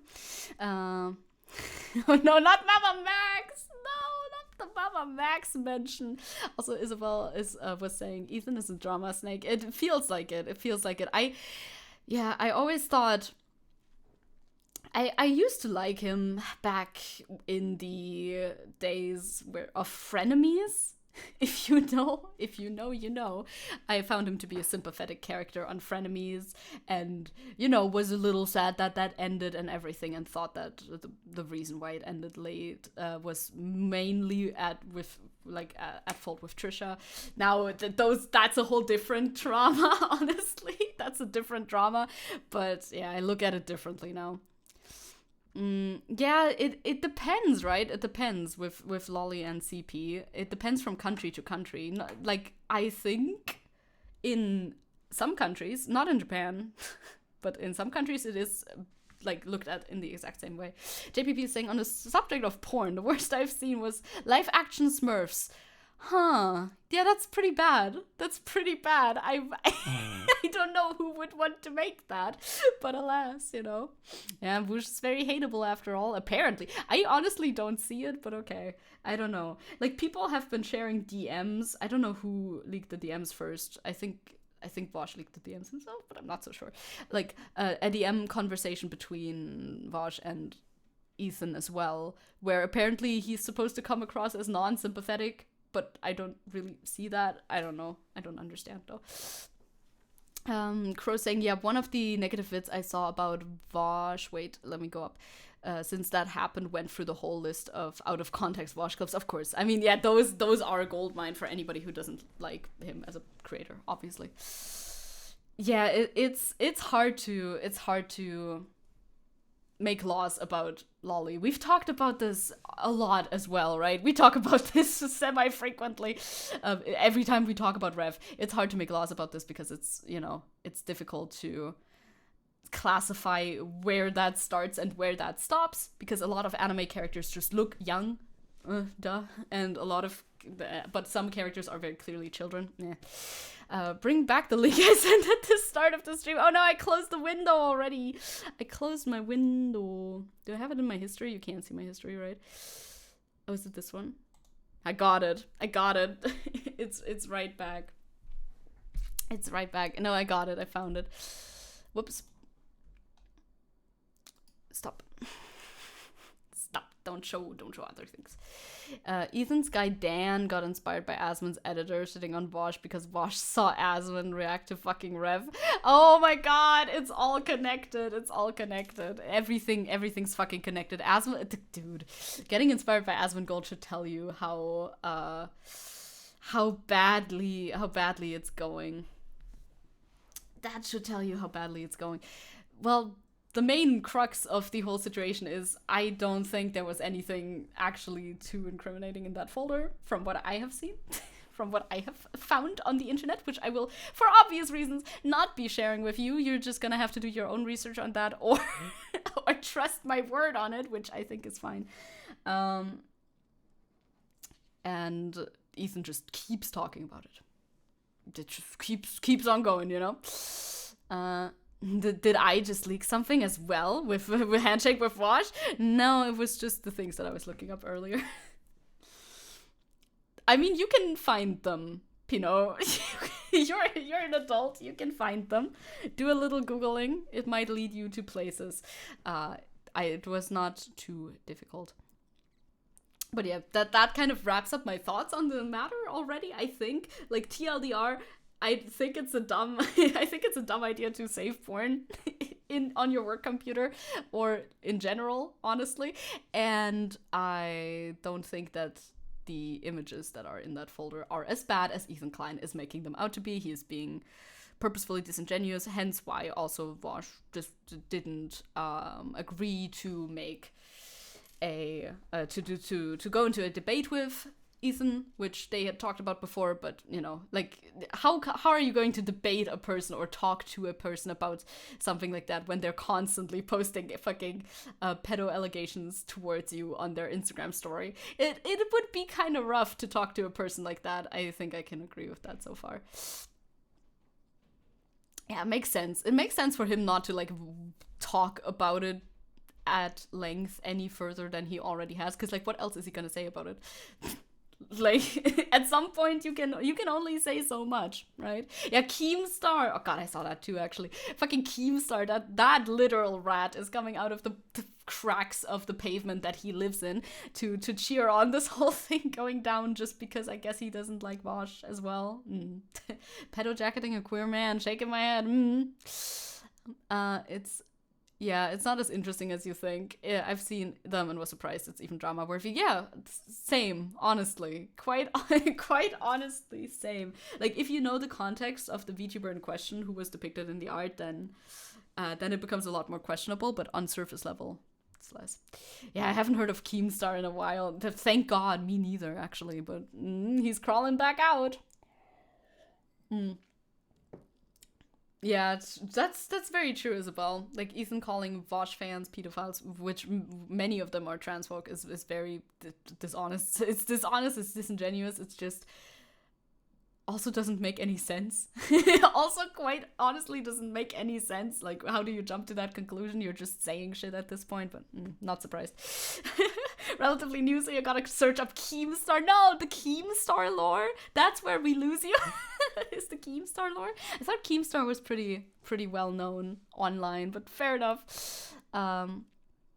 Yeah, you guys figure that out. You figure that out. Go through the appropriate channels and figure that out.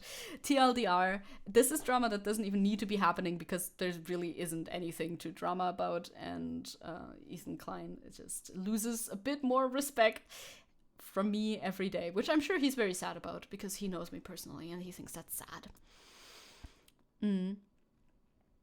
Yeah, I like Ethan has had multiple instances of yikes, you know. There's a lot of instances of yikes from Ethan. They're just kind of accumulating. Uh I only know about Keem from the Keffels video. Oh, really? Oh man, maybe I'm just old. Like internet old, not even like physical body old, just like I'm way too online. Yeah, that's what it is. That's what it is. Where are we? I'm lost. We're gonna go back. In a bad place. Yeah, we're in a bad place, but we're moving on. We're moving on from the bad place, so don't worry about it. We are moving on to our next subject matter that is completely removed. Poor Ethan. How will he cope? Zeki ist ein Opa. I am. I am an internet elder, 100% though. Yeah, Keemstar is wrapped up in a lot of shit. Yeah, it's the wash thing. We're talking about the wash thing, the horse. No, Pino, don't live review the folder. Don't live review the folder. But yeah, you can tell it's AI, right? Anyway, we're talking about Twitter leftism. Always a good place to be. The discussion about Twitter leftism, right? Oh, don't worry about it. Don't worry about it. It's optional. If you want to do it, you can. You can also take a break first. Now we gotta look up the folder. No, guys. Guys, stop looking up the folder. No, you can do what you want. You can do what you want. Yeah, ask Seppo, I guess. Seppo is the dealer now.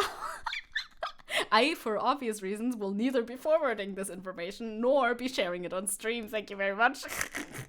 Talking about Twitter, this is also Twitter discourse, so I think it's quite the nice segue, actually, as a matter of fact. Have you ever thought about working out before? Leftists should work out, a Twitter odyssey. I'm posting this one specifically. I'm taking this one to show you because the original tweets have all been deleted. Everything that you see here posted by the original poster has been deleted because they've been facing a crazy amount of backlash for something that I don't think deserves all of that backlash. But, you know, let's look into it.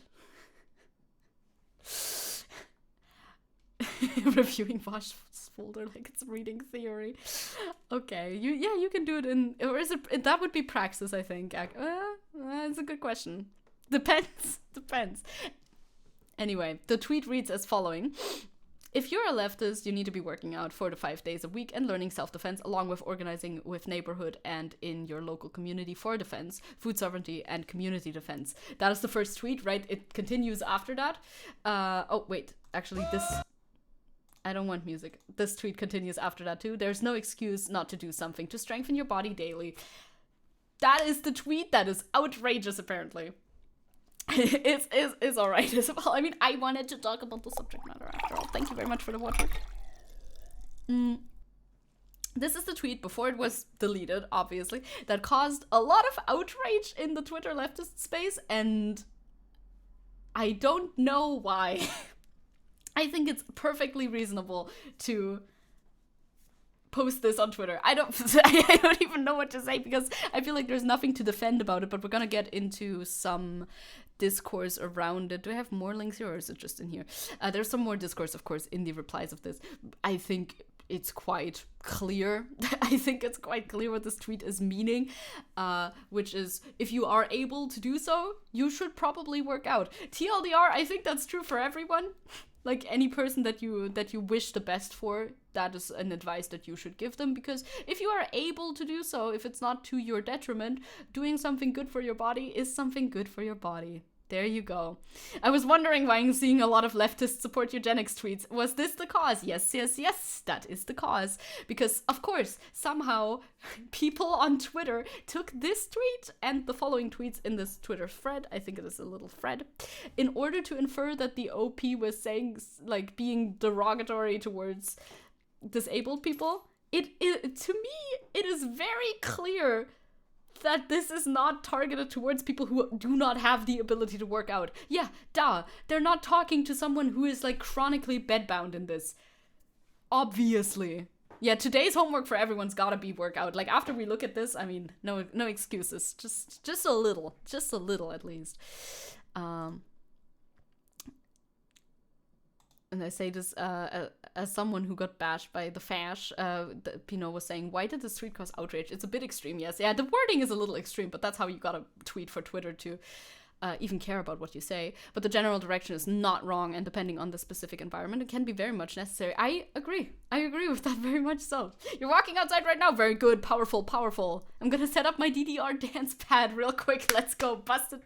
Bust down some moves. You're doing homework in class. You are. But I mean, that's good, you know? Getting a head start on that.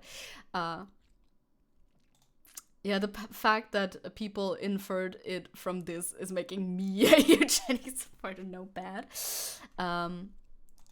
Yeah, that's just the same. Yeah, there's no excuse not to do something to strengthen your body daily. And then it goes into the thread. This is still the same person. The time for nihilism, self-pity, and excuses is over. We are living in a fascist country, whichever country you're living in the West. Our vulnerable neighbors, yeah, that's the problem. It's not really a scroll. I can't really read all of that, but the originals are gone. And people of the global South, for instance, in Palestine, you know, I'm trying to read. Need us to step up is what it says. Okay. Like, this is clearly not talking about disabled people. In the tweet itself, it says, okay, if when you're reading this and you're an able-bodied person who has, you know, the ability to work out in any capacity and strengthen your body in any capacity, you should do so, because then you can stand up and step up for your neighbors who are not able to do that. Now, yes, of course, we're not gonna run up and go kick Netanyahu in the face, but I feel like the general vibe of it is still stands. What you can't control is food.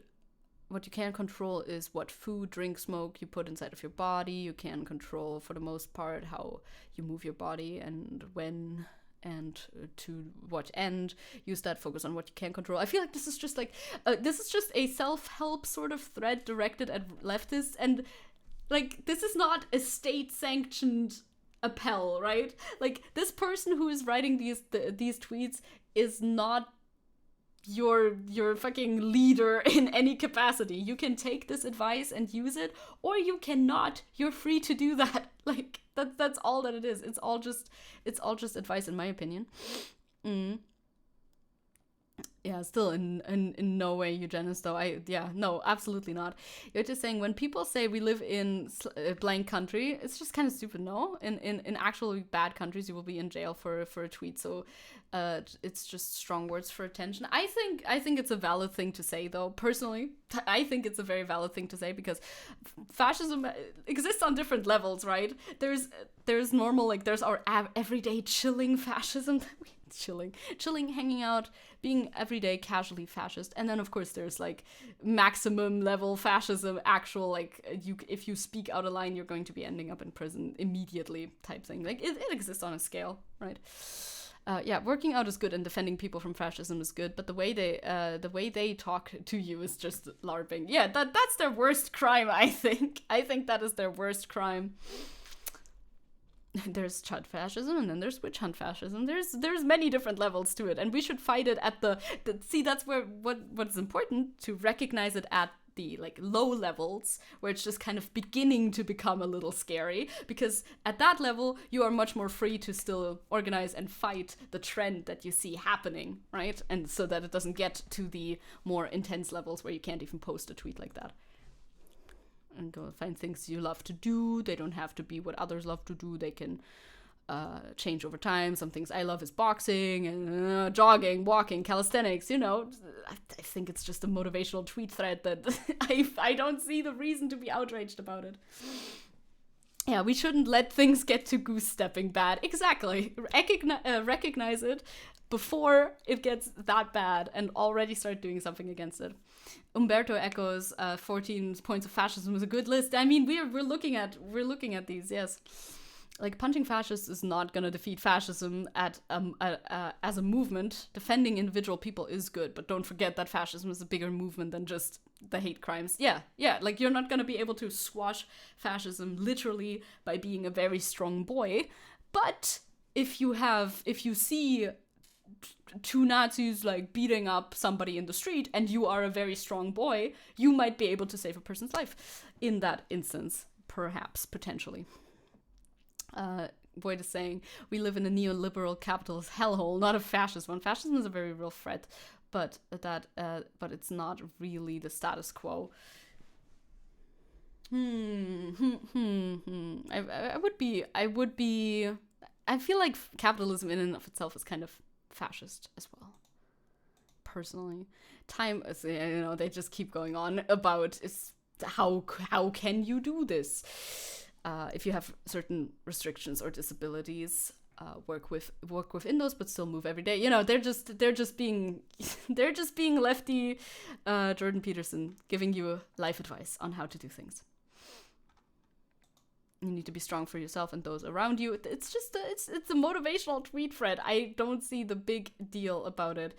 Yeah, a fascist worked out today. Did you? That's a nice poster, okay? That's a motivating poster. I would hang that up. I would hang that up for myself. Doesn't mean that every single person needs to. Tindy was also saying, learning to defend yourself is good, but weapons are better. Even a light kick with a steel-toed shoe is way more effective. You can, yeah, but like you gotta see what you have access to, right? Pinot said, working out and being generally prepared is also simply empowering. Yeah, it's rough to organize in an environment where a lot of militant Nazis are active, because a lot of them do work out. It's a thing that a lot of them do. It's true. Wait, they're working out? No, shot better, get a gun. It's not so easy to do all the time. I'm gonna put this in my... See, Seppo and I were like, yeah, this kind of goes hard. I see no reason to get mad at this. Rigor Moore is saying, this did spook the US, though. Back in the day of Black Panthers, the communities grabbed guns, learned martial arts, and fended off the police. Then more followed. True. Capitalism predates fascism, though, so it would be more like fascism has capitalistic elements. Yeah. Not the other way around. Un VTuber? Ouais, c'est moi?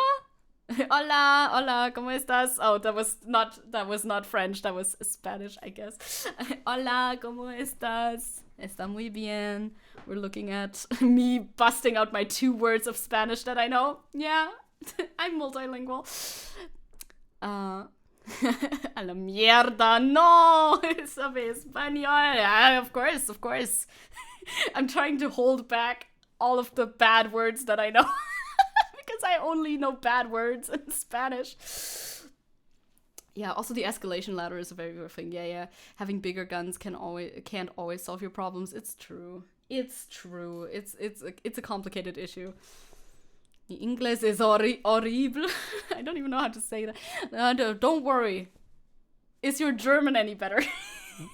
We could do German instead. It's okay. Don't worry about it. And these are the replies, by the way. Back to our topic a little bit. An idea. You have an idea. What idea do you have, Lucas? It's like I can't speak German. No, it's actually true. No German. Magic. The translator. The translator makes you fluent in English. It's too bad that I don't have live subtitle. Like, I don't have the translator plug-in for Twitch, because you would have to pay for that. But it is very cool. But you would have to pay for it. Thank you for the follow. Thank you very much. Especially since the fascists have a lot more of those. Yeah, the weapons. They have more access to weapons, yes. The government has organized police and lots of high-tech weaponry. Yep. Should I upload the image on Discord of the image of what? The image of for the poster thing? Yes. If you mean that, then yes. So these are some of the replies that Twitter thread had been getting. Like, body fascism isn't leftism. They are not trying to police your body. I really don't think that they're trying to police anything. I don't understand anything. Just that you said yeah. Aww. This doesn't really take into account the disabled leftists, but okay. They clearly said in their tweet thread that you should stand up for those who cannot stand up for themselves, which then would be the disabled leftists, obviously. What did you say a second ago? I saw a lot of these also floating around in reply. Yeah, mine too. Where's Creepy when we need him? Into Zeka images? Yes. Put it there. Can't Espanol. Sorry. Yes. I can only curse. And I feel like that's funny when you like, when you're chilling. But nah. Sí, malo. If you're a leftist, you need to be taking the health of immunocompromised and disabled people seriously and mask in public spaces, including gyms, or else you're not a leftist. Like, that is a fair tweet, I suppose. They're talking about masking and all of that. Yeah, I mean, being respectful when you are sick or something, absolutely. Wait, that was a chance for a troll. Oh no, you missed it. You had to know. Also, working out in our current context is less so for self-defense and more so because it's just healthy, at least where I live. Yeah, right? Yeah. Oh, has an Argentinian or someone who speaks Spanish ever entered besides me? Yeah, I have. I know at least. I know at least one Mexican. I know at least one Mexican. Yes. You didn't know. Yes, sí, Mexican, Mexicano. No mames, cabrón, no mames. Yeah. Each according to their ability, meaning that if you are able to build strength, do it. See, some people are taking it in the way that it was meant to be taken, so that's in that compilation as well. Viejo, old. That may mean some lift a lot of weight and some lift a little bit of weight, but for the love of God, lift something, you know. Some can't lift, then they don't have to lift, right? But everybody who can lift something should be lifting something, right? That too. I might be the only Southeast Asian here. Maybe. Not always. Sometimes there's been Southeast Asians around though. Oh, your Italian is a little better. Oh, I don't speak Italian at all though. French I could, but not Italian, sadly. Void is saying, do you have any idea how much more effective modern leftism would be if they were 10% less depressed and terminally online? Working out helps a lot with that. It's actually so true, though. That is actually so true. Like, doomerism is something that comes along with leftism easily, right? Easily and a lot. And it's not productive. It is not productive on any level. I can't lift my hopes and dreams. Workout makes lives better. Like, that's just the fact of the matter. Like, I think everybody who's ever worked out would agree with that. If you can do it, you should absolutely do it. Hence why today everybody's homework is to do a little bit of workout. Maybe I should take out the trash again, so I have to climb the box as well. Yeah, they're talking about that more. I feel like we've exhausted the things that I wanted to talk about in that thread. Honestly, I'm willing to move on from it now. No excuses anymore. No more excuses. We looked at the Twitter thread. We agreed with the Twitter thread after all. Oh, see, Will knows Italian, right? Thank you for water. I will take the water. Yeah, I would just be repeating the same thing that we've been repeating. If you can work out, do work out. It's good for you. It's just a positive suggestion for your life, honestly. And in general, if we could do something for our mental health that makes us feel better, we would be more effective as leftists because we would be more effective as people. Like, that's all that it is, okay? I think it's woefully simple. Honestly, a woefully simple suggestion. But people still took it in a way that was not what it was intended to be. But okay. Happens all the time. It's Twitter. That's the app. Okay. We know that happens on Twitter. TLDR, there it is. And even if you're disabled, there's usually still something you can do for yourself. Right? There's stages to disability, right? Not everybody is completely unable to do anything when they are a disabled person. They can, you would hope they are still able to do something for themselves. That's all. I feel like that doesn't even invite any questioning whatsoever. The fact that people on Twitter are actually able to make drama about it is baffling a little bit baffling. And there we go. I want to talk about Pewdiepie, not in the political sense much at all, but rather in the art progression sense. Which, what I really like about what has been happening with Pewdiepie, I can show you the thumbnail as I talk about it. What I really like is people showing this video or this thumbnail or parts of this video to AI bros and just, defeating their entire point, because AI bros will like to claim art needs to be made more accessible, right? We need AI in order to be able to make art because it needs to be accessible to us, which, you know, that's not really the point. But this is what people on Twitter have been showing in reply to those AI bros making those sorts of claims, telling them, hey, art is extremely accessible. Maybe not on the level that you're looking for immediately, but piece by piece, step by step, art can absolutely be accessible because people who do not know how to draw can develop skill in just 100 days if they just do it, you know?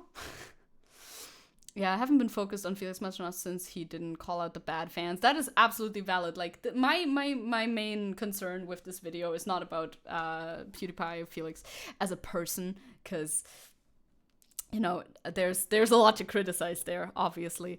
But I find the idea of somebody who's an adult, right? Somebody who hasn't grown up with drawing all the time to start drawing again and start learning how to draw, I find that very interesting. And PewDiePie was the one who inspired you to read more and work out more a couple of years ago. He did go on a lot of like self-improvement journeys in a way, right? In a very in like a more chill way than how people usually do it, right? I remember that. I remember those arcs. Like, there's a lot of positive influence to be found there, which is nice. Half the Tone Doggies work in IT, as they should. Okay. I had already watched this video, of course. I don't want to watch the entire thing, but a lot to criticize, but a lot to praise. It's a mixed bag. I would say it's the people's Jordan Peterson in a way, right? In a way, but in a way where I feel like, takes his own advice more than Jordan Peterson does. I have a little bit of sunshine on my screen. Again, I don't wanna watch the entire thing, but there we go. I like it's like a VTuber tech guys makes sense to me. I mean, that does make sense. It does make sense, I think. It's hard. Here's a picture I drew when I was 7 years old. It's me and my I mean, I guess he did draw a little bit when he was young, but dad showered. What's the problem? But he didn't pursue it from a young age, like a lot of artists do. Because if you look at artists who are like active now, who are like professional artists now online or in any space, in the industry even, usually they started drawing when they were young and they never really stopped. Maybe there was a time in their life where they took art more seriously suddenly and then actually started learning actively, but they've always been drawing, usually, right? So I think when I watched this video for the first time, I found it extremely interesting to see the progress of somebody who didn't have that journey, because for literally every other artist that I know, that has always been the journey. You're thinking, endless potential in this young artist. The truth is, I always liked drawing. I just never practiced it. So in my last video, I decided to try and practice drawing every day for 30 days. See, this was also something that people already were using to dunk on AI bros with, and now it's just better. Now it's just more. And I realized, this is amazing. I'm having so much fun. And I could compare the result when I started to after 30 days. This is day 2. I mean, he didn't start from nowhere, which I guess makes sense. When children start drawing, they do kind of start from nowhere because they don't know how to hold a pencil yet, and they don't even know about life. But as an adult of like 30 plus years old, you also have life experience. You have seen a lot of people, you have seen a lot of things, because that's a huge part of being an artist too, which I find must probably factor into his progress, in the sense that he has had the time to observe. And I mean, he used to do Photoshop stuff, right? So he was already sort of artistically active in a way. He did thumbnails too, so that sort of thing will give you an edge up to people that, like, as opposed to people who began drawing when they were like 7 or something. And it was a big difference, so it really made me motivated to keep going, and especially with everyone in the comments being so supportive. Therefore, I continued, and we're at day 100. I drew every day for 100 days. Yeah, so I just want to compare the beginning stages to the later stages. Did we have the same kind of improvement, or have I peaked? Let's check it out. Here we are. I'm so excited. I love the little like board thing that he has because too. I purposely have not looked at these old ones as well, so we can hopefully experience. Yeah, this was at the very beginning of his art journey. I think he was, I don't know if these ones were mostly from reference. I would assume that one would have probably been mostly from reference. This is what we're going to be talking about a lot too, because obviously, well, is it obvious maybe not, but it will become obvious once you look at the art.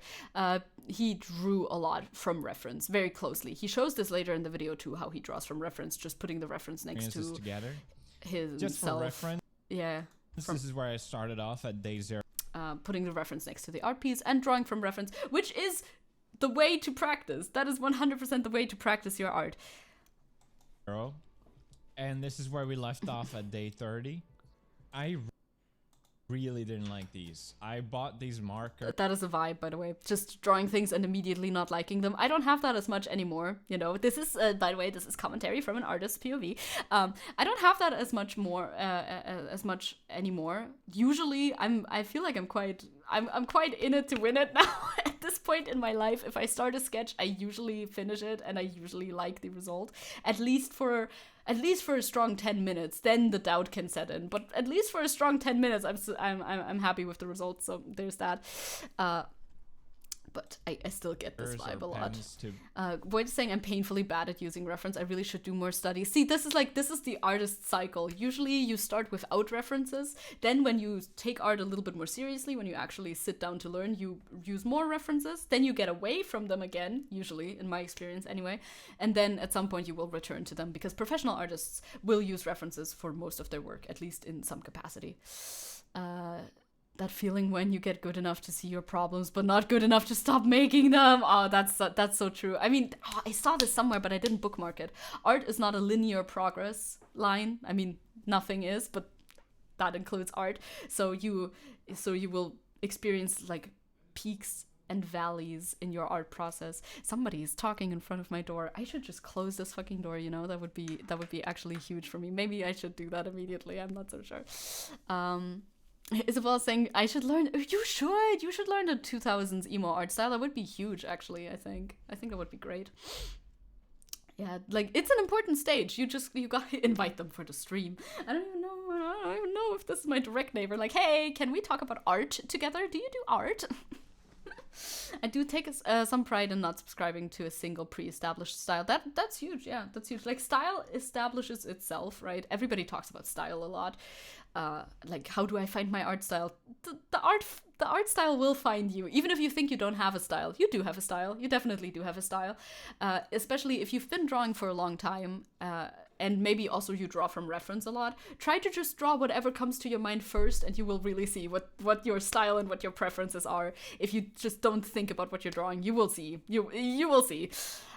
Do it. Draw more. Zerero said, draw more. Draw more. I always encourage it. It's a good and important stage. It just feels bad. Feels bad, man. It's true. It's true. But it usually doesn't last that long. At least for me. I feel like the stages go pretty quickly. And sometimes back and forth as well. Oh, you like to draw moe moe stuff personally? Very cute. Very cute. I mean, by definition. By definition cute. I like to imagine using style presents help you style presets help you branch off and create your own. Absolutely. Like you're gonna get inspired, right? You're gonna get inspired by different things. I started off just drawing whatever, of course, but then I drew anime for a long time, and then I found Saxtree. Wait, I talk about this a lot, but fuck it. Thank you for the subscription, Ronnie. Thank you. We're talking about art and style. Whoop whoop. Thank you. Then I found Saxtree art. I need to find an example that's not too gruesome for Twitch. 1 second. This one's not gruesome. I think, at least personally.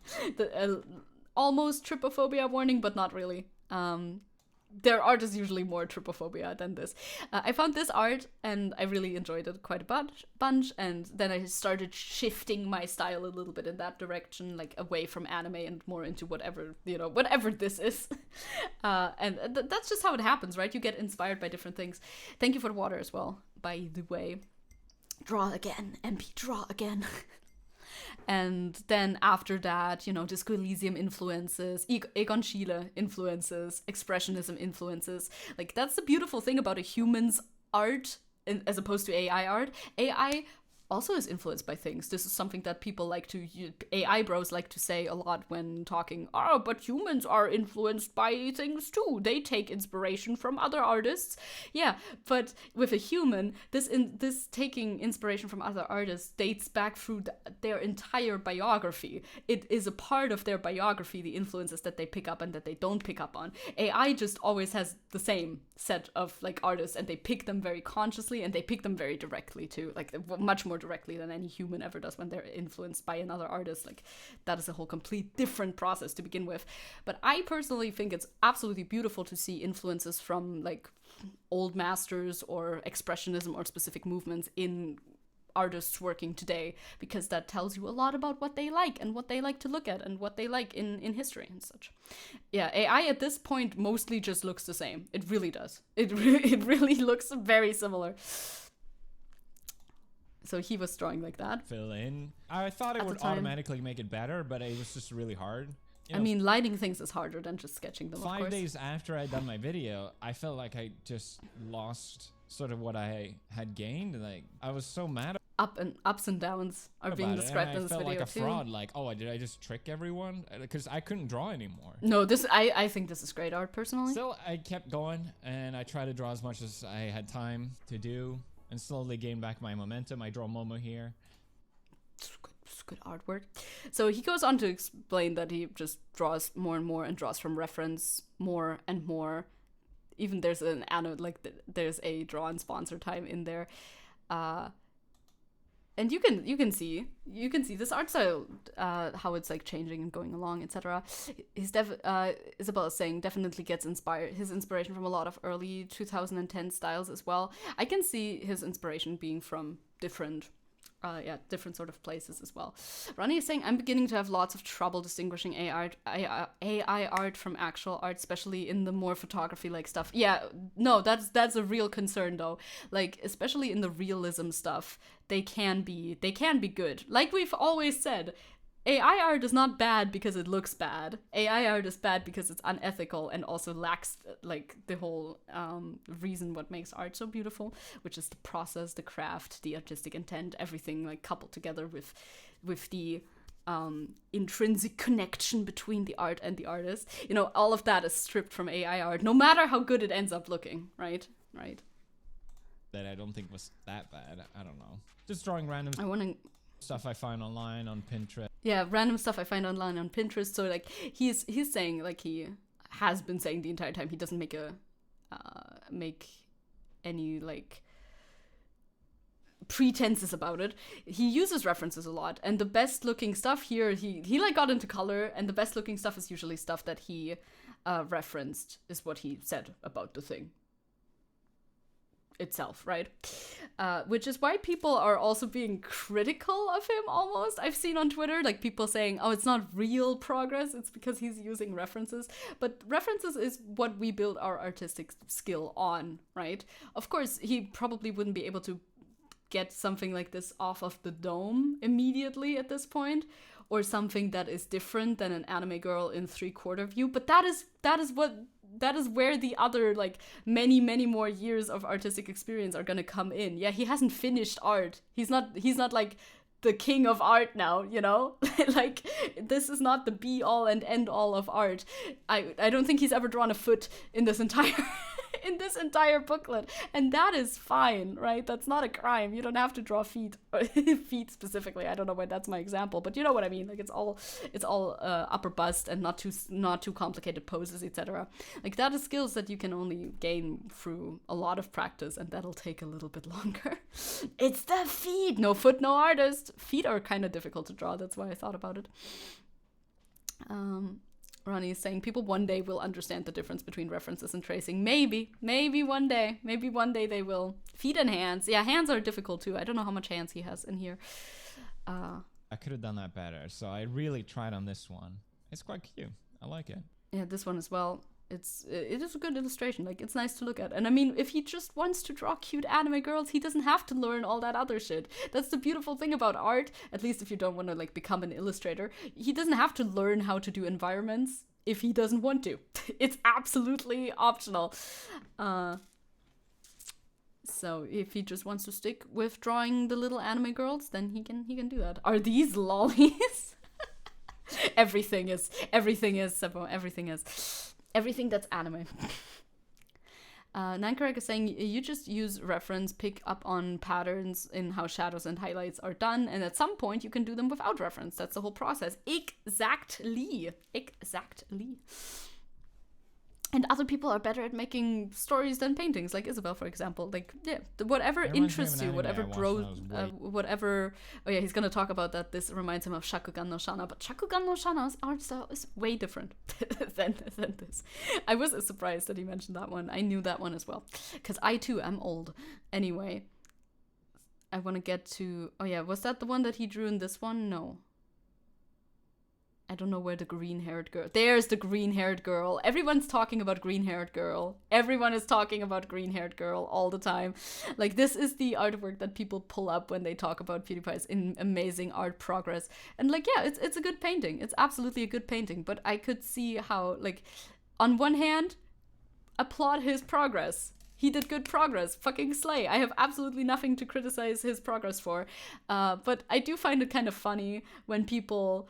are overtly negative towards themselves and overtly like praising of his progress, like, oh, he finished, oh, he did it, he has mastered art now, there's nothing else to do, he's done, I like in my time I never got to be this good, but you know, he did it. It's like, there's obviously things you can still improve on this, like just in the craftsmanship of the actual painting, like the scratchiness of the lines and stuff like that. Obviously there's still like air upwards, and you know, in becoming a skilled artist, things that you have to pick up on is knowledge about a variety of subject matters, right? Like the human anatomy, as well as how does hair actually work, because this hair does not communicate a great understanding of physics. I'm gonna be honest, I don't know what the reference is for this, but certain lines that are happening here look a little unharmonious to me. Again, I'm not here to criticize his art, really. I'm just saying, I just want to point this out, honestly. This is art from a person who's been drawing for 100 days, and that is great. You know, he made great progress, but there's still, this is not the pinnacle of art, you know? That's all I'm saying. That is all I'm saying. And I think for PewDiePie to improve more, I feel like, I'm just envious, it's so true. I feel like something that I would suggest for him to do is not just referencing anime illustrations, but also referencing from real life, that like either photos or just like going outside and sketching what he sees, sketching people, sketching real people, because anime is still based on, you know, the real human form. And I think that would be more conducive to actually learning the fundamentals, because most of the sketchbook is just anime girls, which is fine. You can just draw anime girls if you want to, but if you want to level up your art skill, you should also see that not all of your images are just references of anime girls. You know, sketch some cats, for instance, sketch your dogs again. I mean, he's done that. It's just something, you know, a direction to go into more. Namakuno is saying, I can't believe he's able to make a living from drawing manga in my home country. I'm glad to have had a teacher so talented like that. Oh, slay, your manga art teacher is still improving tremendously in his art. It's amazing. Fucking slay. Time for me to touch grass and draw stuff outside. I mean, yeah, low-key. I think that's a good plan to take. Like, live drawing sessions have always been something that has like helped me tremendously with knowing how a body works and looks and moves and all of that. We need a PewDiePie plays Disco Elysium. That would actually be interesting. I would be interested in that, like scientifically interested. Draw grass. Yeah, actually don't. Like, unless you hate yourself, maybe don't. Like, here I'm saying, oh, you should step out of your comfort zone. You should draw from life. You should not just draw what you like. But also, I mean, you don't have to draw grass. It's okay. It's okay. Step away from the grass. It's fine. You really don't have to. It's okay. Bro, don't make yourself do it. It's the most painful thing you can do. Drawing grass is a fucking pain, bro. It's no good. Void is saying, I usually only use real images for reference. That's the best way to do it, in my honest opinion. Because now I'm not gonna make any allegations, but this hair in this image looks a little like AI hair. Now maybe it's not. I don't know what the reference is. but it looks a little like AI here, and I'm just scared of the implications of using AI for references, because you pick up on the bad habits that AI has. I don't know if that's a good idea to do so, but I mean, do what you think. Also, I don't know if this is actually an AI ref. I don't know. So, if he's using Pinterest, it's normal. I mean, there's a lot of AI on Pinterest. Pinterest is flooded with AI art. Like, you wouldn't even know. I wouldn't allege that he knows that necessarily, if it's AI art or not. Yeah, looks like it could just be like low gravity hair. Like, it could be not AI. I don't know. I mean, this drawing obviously isn't AI. This is just a drawing that he made, so that's fine. Damakuna is saying, yeah, I mean, the internet is filled with AI trash now, so I should probably go outside to draw more, since it's so hard to find references online now. Anyway, that's what we're talking about, right? It is becoming more and more challenging. Like, actually, 100% for all the artists in chat, if you can find live drawing sessions in your city, go to them, attend them. They're good. They're really good. Mine used to cost €2 per night, so it's very chill. And it was once a week. Still better than my hair game. You can step up your hair game anytime. Yeah, Pinterest, I've seen that too. Like, you look up anything on Pinterest and AI will find you. And you will not always immediately be able to tell if it's AI art or not. Especially not at a glance on Pinterest. So, I'm not gonna, like, this has never been the point of this. It's never been the point to, like, hound anyone who accidentally saves an AI image on Pinterest. Because that can happen. And, it will happen to people. Isabel's saying, I met an artist at the state fair who I follow. Oh, slay! That's cool. That's very, very cool. State fairs are fun. Like that. Seppo's saying, at some point, everyone is drawing from AI references without even noticing. Nightmare. Can't do that if you go to a real, like, Aktzeichnen course or, like, a, life drawing course. Unless... No, I don't. I wouldn't even see a way. I'll just take my sketchbook out in the garden. That's good. You could also do, like, I've seen that a lot on TikTok and whichever places where people go out to a cafe and people just sketch humans there. That's something you can do.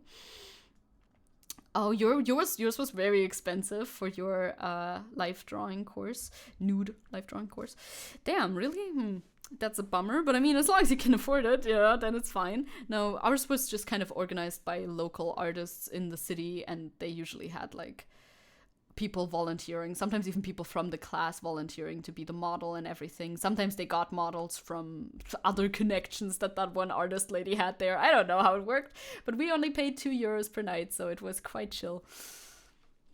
Wait, so if people are following AI art style and uploading their art, then the AI learns from the art. It'll be a mess. It'll be a fucking mess. Like, $170 for how many sessions? For how many sessions is that? I'm gonna evaluate the value that you got out of it. So here's, like, a speed paint, by the way, that he does of his art process, and you can see, like, it's very beginner in, like, not a negative way, just like in the sort of chicken scratch line sort of way, which you will grow out of at some point when you continue doing art. That's just life, as the French say. Sous la vous. And he just draws he draws very cute little faces. Oh, it's only 4 sessions, really? No way. Hi, LimeBT. Hello. Thank you for following. Only 4 sessions? Oof. That pretty expensive if true. But I don't remember. I mean, you don't remember. And then he added some frogs. See, I think that's a good addition to the piece. Adding some frogs. Now, would a frog like that be able to sit on a ponytail like that? No, I don't think so. But that is okay. This is another thing about being an artist, is knowing reality. You kind of have to be acquainted with how things work, with how physics works. My lines are still chicken scratch. Nor gamer. Don't worry about it. Don't worry too much. It's from Hochschule. But, you can he cleans it up afterwards too, but, there's certain things like, the basics that a strand of hair is usually one ribbon, and not like a blob like that. Unless, of course, that's the kind of style that you're going for. Anyway, you can always bend reality too, it's true. Maybe the frog is super light. It's fine. Like, you can do whatever you want in art, depending on what you're going for. And then, he gives it a little color, which here's an example of drawing directly from reference, which, yeah, that's good. That's good reference. Hello, your overlays and models are so awesome. Thank you. I made them all myself. I made it all myself. Thank you. Thank you. Thanks, second. Now I'm looking up drawing courses in my city. There you go. There you go. This is the influence. Also, the sun is coming around. It's coming back into my face because I covered up one window, but I didn't cover up the other window. Uh-oh. And you'll try to find outdoor art sessions. Let's go. Let's go. Everybody go do art. Go do art, gamers. That is my mission. My mission is to make you go do art. Yeah, Kobani reference and power and all of that. It's how you learn, no? It's pretty good. TLDR, that's the progress. This was the one that he drew for the video. It's nice to see. It's nice to see, but either people making like arguments saying, oh, he actually doesn't know how to do art at all because he just draws off of references. Absolutely false. Not how art works. Move on. And also people making the argument, oh, he's mastered art. There's nothing he needs to, like, he's the best now. He's the pinnacle. Also wrong. Thank you very much. Only I am right. Not the dad shirt. I need one too. Dad shirts are powerful. Powerful. Yeah, Bourgeois Zecke has 2 windows and one and another. I have in total, I have 4 windows. One of those is not great, but it exists, which is nice, you know. Isn't doing art just nice? Exactly. Doing art is just nice. We don't need to be the best ever. Oh, it's continuing the gifts up from they got from Will. Let's go. Very nice. Very nice. Slay. Just do art. Just be happy. It's cool. Top 1% window owner. I sure am. I sure am. I hope the face tracking will be okay with like light on my face like that. Oh, I don't know. Yeah, using photos is also a good middle ground between using other art and using real life. Yeah, photos are very fine references. Some things that I need to a reference of, I just can't access in real life. Yeah, absolutely. Like a fully rigged sailing ship. Yeah, no, photos are totally fine. 100%. Is it a taped off window? No, it's just a window that is like facing inside into the little tiny courtyard. It provides light, which is good, but it doesn't provide a view. But the light and ventilation for the kitchen, so it's cool. Show is cool. Yeah, definitely I can't easily see snow in real life, for example, when you live in the tropics. Yeah. Like, you can't have everything from life all the time, of course, obviously. You also don't always, like, you want to make an artwork, you don't always have access to a person to just model for you. That's just not how it's not how it's gonna work. But for practice reasons, definitely recommend. This concludes our topics about silly stuff. Well, I mean, some of that was a little bit more serious. You know how it is. We should talk about the Super Bowl. And by talking about the Super Bowl, I of course mean talking about the continued genocide in Gaza, because everybody wants us to talk about the Super Bowl. I mean, less so us, to be honest, more so the Americans, which some of us are Americans. Some of us here are afflicted by being American, and I express my sympathies. Because the war, in quotation marks, the genocide in Gaza is definitely influenced by American events, as we know, because, of course, where's the money coming from to fund this genocide? From America. Where is pushback coming from against this genocide? From all around the world, including America. So, of course, they're going to choose a point in time where people are a little bit preoccupied in order to commit more heinous war crimes, like the Super Bowl. Get well soon, Americans. Sorry about your terminal German second. Yes, we are all afflicted with something, you know? We are all afflicted with something. Don't you want to ask me to subscribe to your mailing list?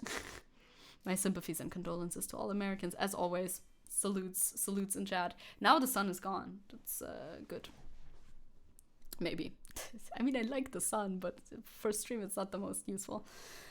This is a headline from The Nation. The first thing we should all remember about the Super Bowl is the massacre. Now, Super Bowl culture isn't really huge in Germany to begin with, but it's kind of, they're trying their best to make it catch on, right? They're trying their best to export this outside the US as well, so that people care about the Super Bowl. I think very fringe groups of people actually care about the Super Bowl, though. Without context, that is a very concerning headline, which makes it a good headline. I agree. The subheader is, during the year's biggest television event in the US, Israel launched an attack on Rafah, hoping Americans wouldn't notice. Now the strike are part of NFL history. It's actually inextricably tied to the Super Bowl event, which I think makes sense. This year's Super Bowl was a weapon of mass distraction. Distraction. This is well written. This is a well written article. Too bad I cannot read.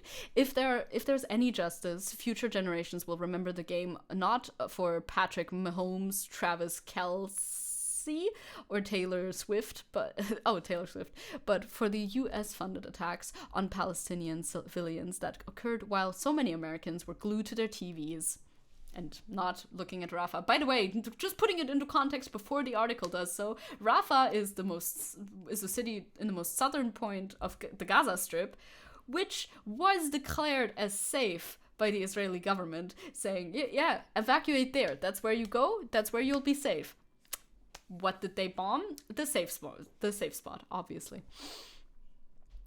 During the game, watched by well over 100 million people in the United States, Israel launched a bombing raid on Rafah in the Gaza Strip, the most densely populated area on Earth. More than 1 million people had fled the now leveled Gaza city to the refugee camps in Rafah, because this is where the refugee camps are, and surrounding areas. Palestinians who have survived previous Israeli strikes are now staving off disease, destruction, and fear. They, along with people throughout the world, had been hoping for a negotiated ceasefire. The Israeli government and Prime Minister Benjamin Netanyahu feinted to take this idea seriously, but instead, as football players battled in Las Vegas, rained death from the skies. Like, it is so comically evil. Every time you read more about what is happening, what Israel is doing, it is just comically evil. It is literally the Hunger Games. The Hunger Games is not a fucking satire anymore. It's just literally happening. Who cares about genocide? The circus is in town with the next overpriced bread. Yeah, that is exactly the energy. Oh, the games are happening. We cannot look at the actual genocide, or when you, like I said, my experience scrolling Twitter, I guess yesterday or whenever, doesn't really matter. Here's a funny meme about SpongeBob at the Super Bowl. Here is a picture of a dead child from Gaza. No words. It speaks for itself. As for now, the Gaza Health Ministry estimates that Israel killed at least 67 Palestinians in the Super Bowl attacks. The Super Bowl attacks, bro. The Super Bowl attacks. If that doesn't send like a little bit of a shiver down your spine, I don't fucking know, bro. That doesn't account for the number injured or the attendant trauma. Ghada al-Kurd, who was sheltering in Rafah, told the New York Times, "I swear to God, it was an indescribable night. The bombing was everywhere. We were convinced that the Israeli army was invading Rafah." The Israeli government is crowing of victory after freeing 2 hostages, and much of the US media is following suit. I'm so bad at reading today, relegating the deaths of Gaza civilians to a footnote. Because the people, like, there are attempts at negotiations in order to get all of the hostages back to Israel. There have been many offers, countless offers that Israel has denied of getting those hostages back, but of course, they will rather celebrate their bombing of millions in order to free 2 hostages, which is definitely the goal, which we will see a little bit more when we get further into our links here. That is definitely the goal and nothing else. It is hi Duck Gunner. It is, as always, as it has been for the last 100-something years, it has been depressing as fuck. Meanwhile, CBS granted the Israeli government space for an ad about the 130 hostages left in Gaza. It just keeps going, you know? You think, oh, this situation is extremely horrible. There is no way this can get more ironically fucked up. Oh, wait, there is more. This ad, which we're going to look at in a second, meant to build public support and justify the slaughter of nearly 30,000 civilians in Gaza. See, we haven't talked about this for a little while, so the number has increased drastically since the last time that we read this number out. Spurred 10,000 people to register complaints with the FCC because the commercial did not disclose that a foreign government had paid for it. That doesn't sound very legal to me, thank you very much. Coupled with the Rafah raid, this looks more like military synergy than happenstance. Isabel was saying, Israel even said there's Hamas tunnels under the UN, like, unironically, I kid you not. Yeah, it's all Hamas tunnels. Those are not your veins, those are Hamas tunnels. Thank you very much. You are misnaming them. Excuse me. They are so evil. Like, how evil would you like to be? Israel? Yes. You run out of words for the evil that is at display.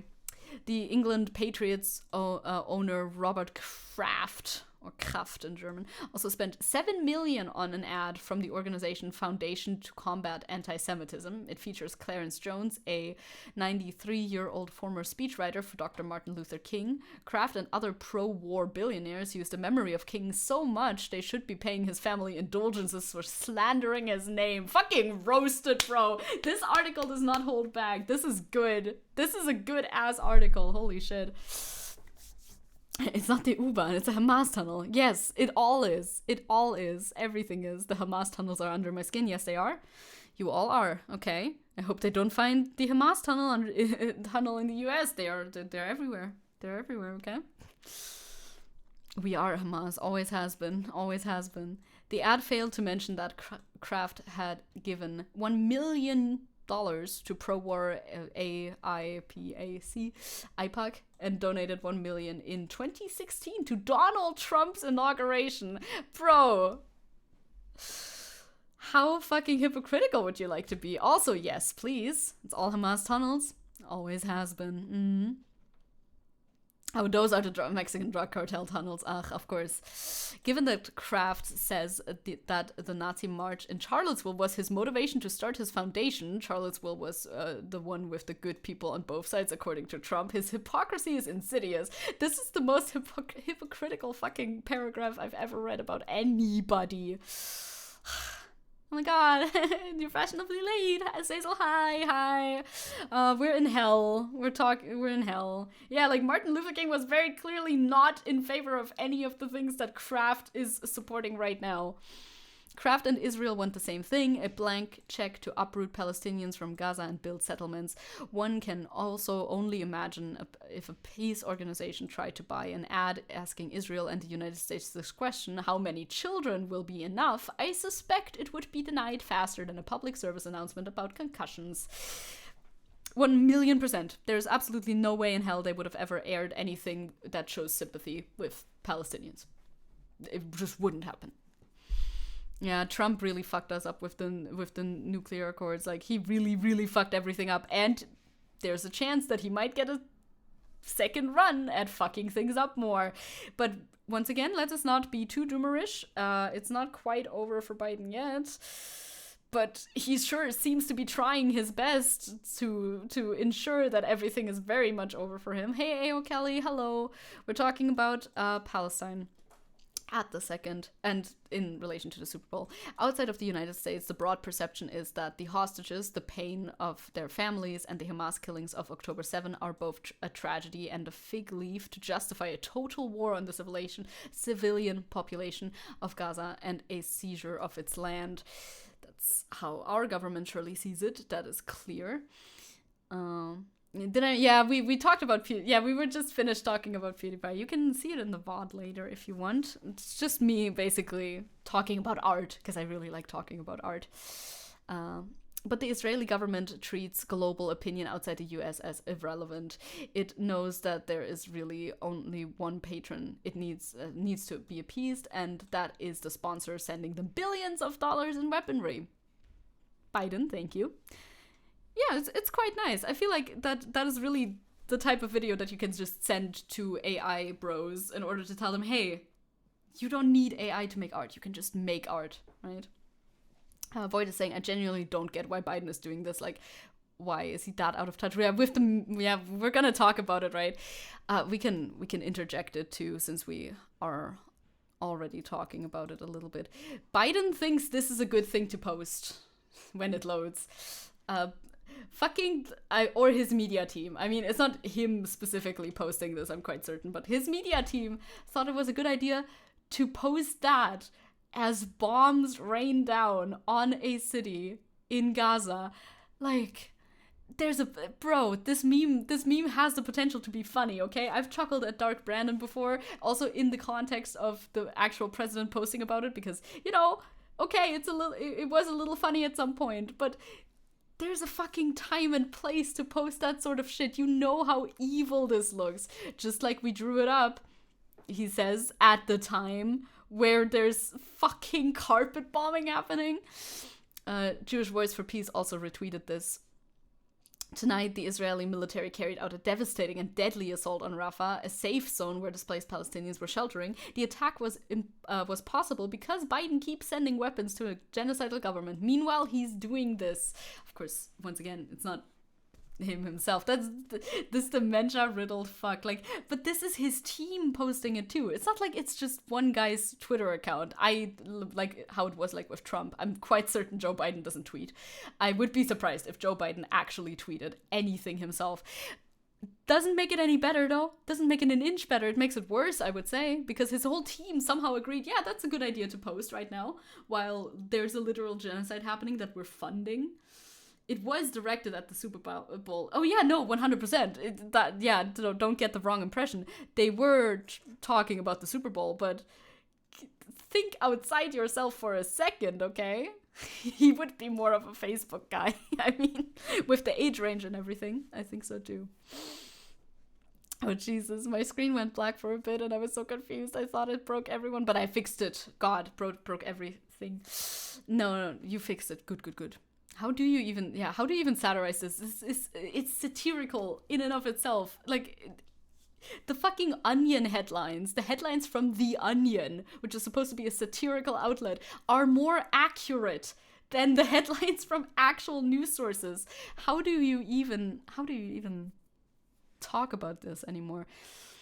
Void was saying, I would be shocked if he knew how to operate a smartphone. Yeah, probably not much knowledge there. I would be surprised as well. We are living in the South Park episode. The Onion has just become news now. It's actually true. Like, when real life is so bad that you can't even satirize it anymore, you know things are not going super swell. The article goes on to say the sponsor is not just Biden, but and the U.S. Congress. It is U.S. taxpayers. That is why the Super Bowl.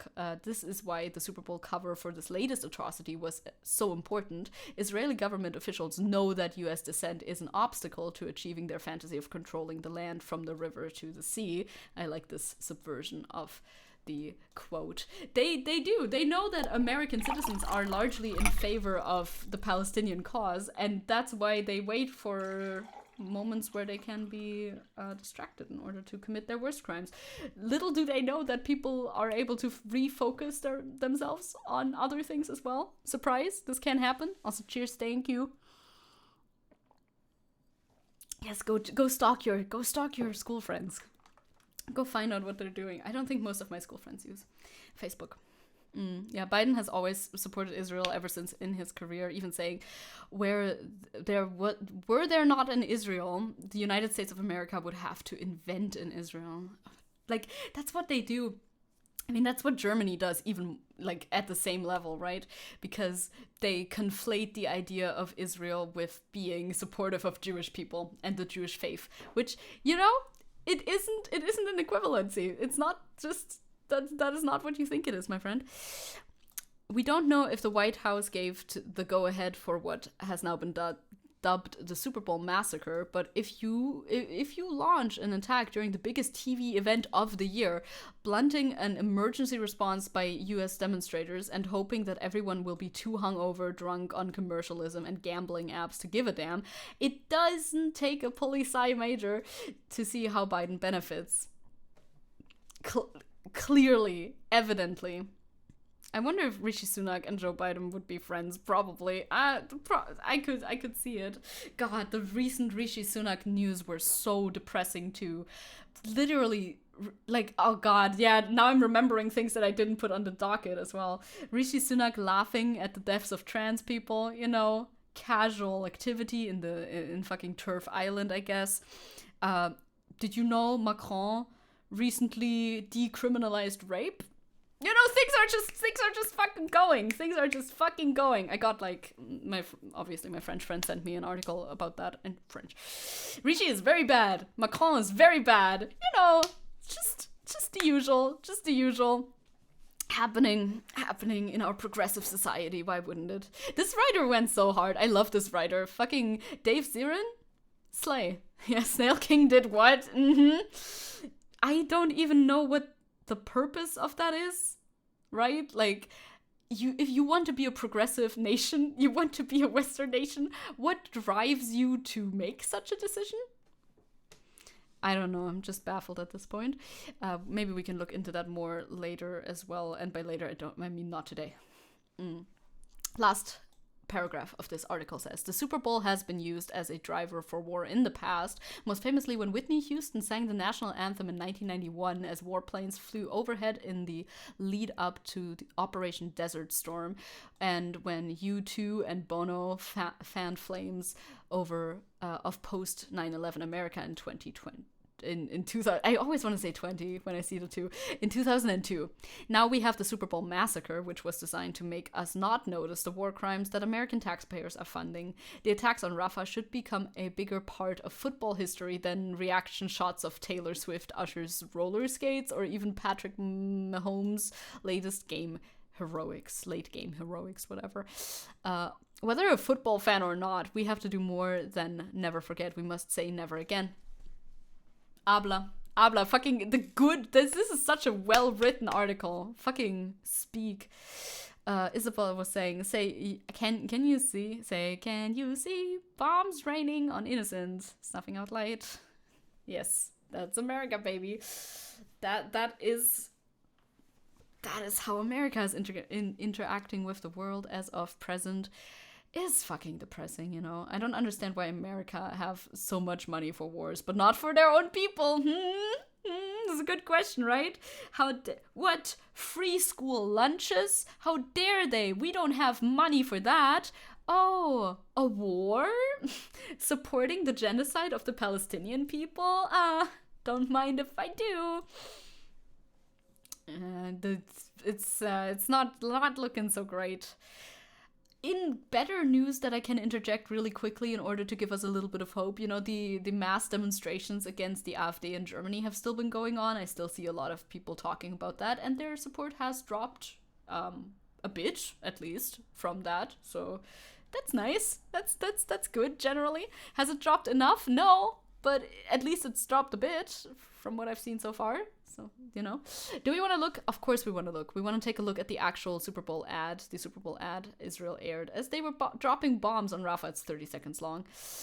Hey, Crow, you're sort of back. That's good. You're back for Gamba then at the very end. Don't worry. Yeah, Nest numbers, latest numbers from AfD today, 18%. Like, something's happening. I wish I wasn't too stuck in this clinic so I could go participate. Oh, that's very real and fair. I mean, you'll find your way to protest again. On the topic of the AfD, have you seen the article about connections between the AfD and the Russian FSB or FSB? No, I have not. I would like you to send that somewhere as well. Again, send it to me in DMs. I won't look at it right now, of course, but send it to me in DMs. Oh, wow! Thank you so much! Okay, let's go! Positivity! Thank you, Will! Thank you for the 10 gifted! Huge moves! Huge moves. Will, you are so nice to us! Thank you! Thank you! Appreciate it. Look at everybody getting some gifted, some gifted subs. A for Evan, and for Ao Kelly, and for Harlow, and for Goalie, and for Tequila Sunset. Let's go! Lime, for Lord Peace, for Stelly, for Stelly and Starling, let's fucking go. And for Jay, thank you. I'm glad you're back. I'm glad to be back, man. You know, streaming is very nice. I gotta yell at my computer screen, otherwise I just feel unbalanced. You know what I mean? Tequila Sunset. I'm like, Tequila Sunset. Yeah, thank you for sending the article, Angel. My always hears Ursula K. Le Guin's words whenever Ma reads prose or poetry that moves true. I think hard times are coming when we will, this is the quote, when we will be wanting the voices of writers who can see alternatives to how we live now and can see through our fear-stricken society and its obsessive technologies to other ways of being and even imagine some real grounds for hope. We will need writers who can remember freedom, poets, visionaries, the realists. That's a very, the realists of a larger reality. That's a very nice quote. That is a very, very nice quote. I like tequila sunrise. Okay, thinking with portals. I mean, there might be multiple tequila sunsets too, no? It's a good name to choose if you like the game. Yeah, of a larger reality. It's a good quote. Are you late? Yes, a little bit. Un peu. Maybe a little bit, but we're not quite done yet. Ao Kelly saying, by the way, it took me about a week until I realized, oh, you're Aaron. Of course you're Aaron. That you weren't streaming on YouTube anymore. You're Aaron. Me when I know. Yes. Oh, thank you. We'll still send in the DMs just for the chatters. Okay, Slay. Thank you. That's huge. That's huge. That's huge. Slay. Anyway, sometimes I forget what I'm saying. Ambrosius Cousteau, Raphael Ambrosius Cousteau, actually, as a matter of fact. So viel Zeit muss sein. This is the, whoops, excuse me, I just wanted to click on you. This is the ad that they aired during the Super Bowl. I will play it with audio, thank you very much. I'm quite certain that's the ad that they were talking about. To all the dads. Okay. No HD available. The funny ones. The silly ones. The strong ones. Me when I throw my child. The adventurous it's ones. Fine. To all the dads held in captivity by Hamas for over 120 days. Yeah, I wonder why. I wonder why they're still held in captivity for over 120 days when Hamas officials have multiple times tried to make deals to get the hostages back to Israel. Oh, why are they in captivity? We vow to bring you home. You sure should try a little harder. Yeah, sponsored by the State of Israel. There it is. You could try a little more. You could try a little harder, I think. Like, bro, those words are just as empty as the words from the fucking Niji Sanji CEO, bro. Like, to all the dads, we are bombing right now. Get fucked, Lamau. Exactly. Like, we're talking to all the dads, but of course not the fathers in Gaza. You know, those dads don't matter. To all the dads, asterisk, not the ones that are Palestinian though, because those ones we obviously do not care about. Why would we care about them? To all the dads we've killed, and to all the others, sorry for the Joe Brandon tab, that we will kill still, we don't care about you. It's fucking, yeah, which includes the hostages. Like, it's both the Palestinians and the Israeli hostages. I mean, that was a nail that I just dropped. I should pick that up, otherwise I will forget. It's fine. I shouldn't step on a nail though, should I? Okay, fine. I will try to see where the nail landed. Excuse me? Found it. Okay. Nail. I have nails on my desk and I play with them, okay? Sorry. I play with the nails on my desk because I still need to hang stuff up in the new apartment. Riot, I'm right here. Meanwhile, this tweet also coming out saying the same thing. Nails? Like Jesus, yes, like Jesus on the cross. Meanwhile, while this ad was airing, this is how much they give a shit about fathers all around the world. Like, there are fathers here too in this crowd, just letting you know. He said Israel just aired a Super Bowl ad while heavily bombing an area they told 1.4 million people to move to for safety. Like, it doesn't get more dystopian and evil than that. For the fathers, you know? For the fathers. Like Rishi Sunak playing with nails. No, don't compare me to Rishi Sunak, please. Is dropping something part of the Seke Bingo? Because it should be. It's fucking heartbreaking imagery. It is. We also have we could actually get through it. No, I think we will actually get through it. My timing was good after all. This video has been going around on Twitter, which is like a glimpse of a glimpse of the amazing bravery that people with like Palestinians within Gaza have been showing through this entire 120 days. Times of Gaza posted this saying, Gaza is resilient. A doctor and her team risked their lives to extract a wounded patient stranded in the vicinity of Nasser Hospital. Because there is still hospitals out of which they're working.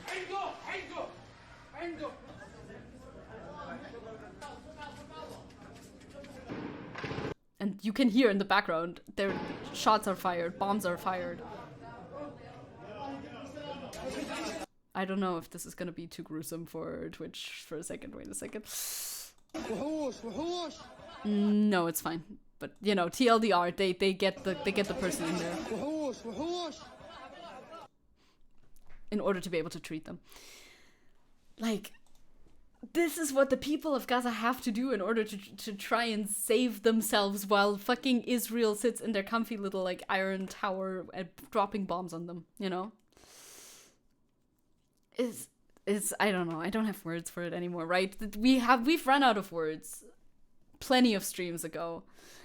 Another story that I would like to highlight out of Gaza quickly is the story about this 5-year-old girl whose name should be in here. Hind, yes, exactly. It's Hind Rajab, who we just reused the words. Then gotta say, it's horrible. It's monstrous. It's like, yeah, beating a dead horse that refuses to die. I wish it did. Well, yeah, you should subscribe too. It's true. Don't just gift subs to other people. You should subscribe as well. Thank you very much for the sub. Israel wartime crime counter. It's uncountable indeed.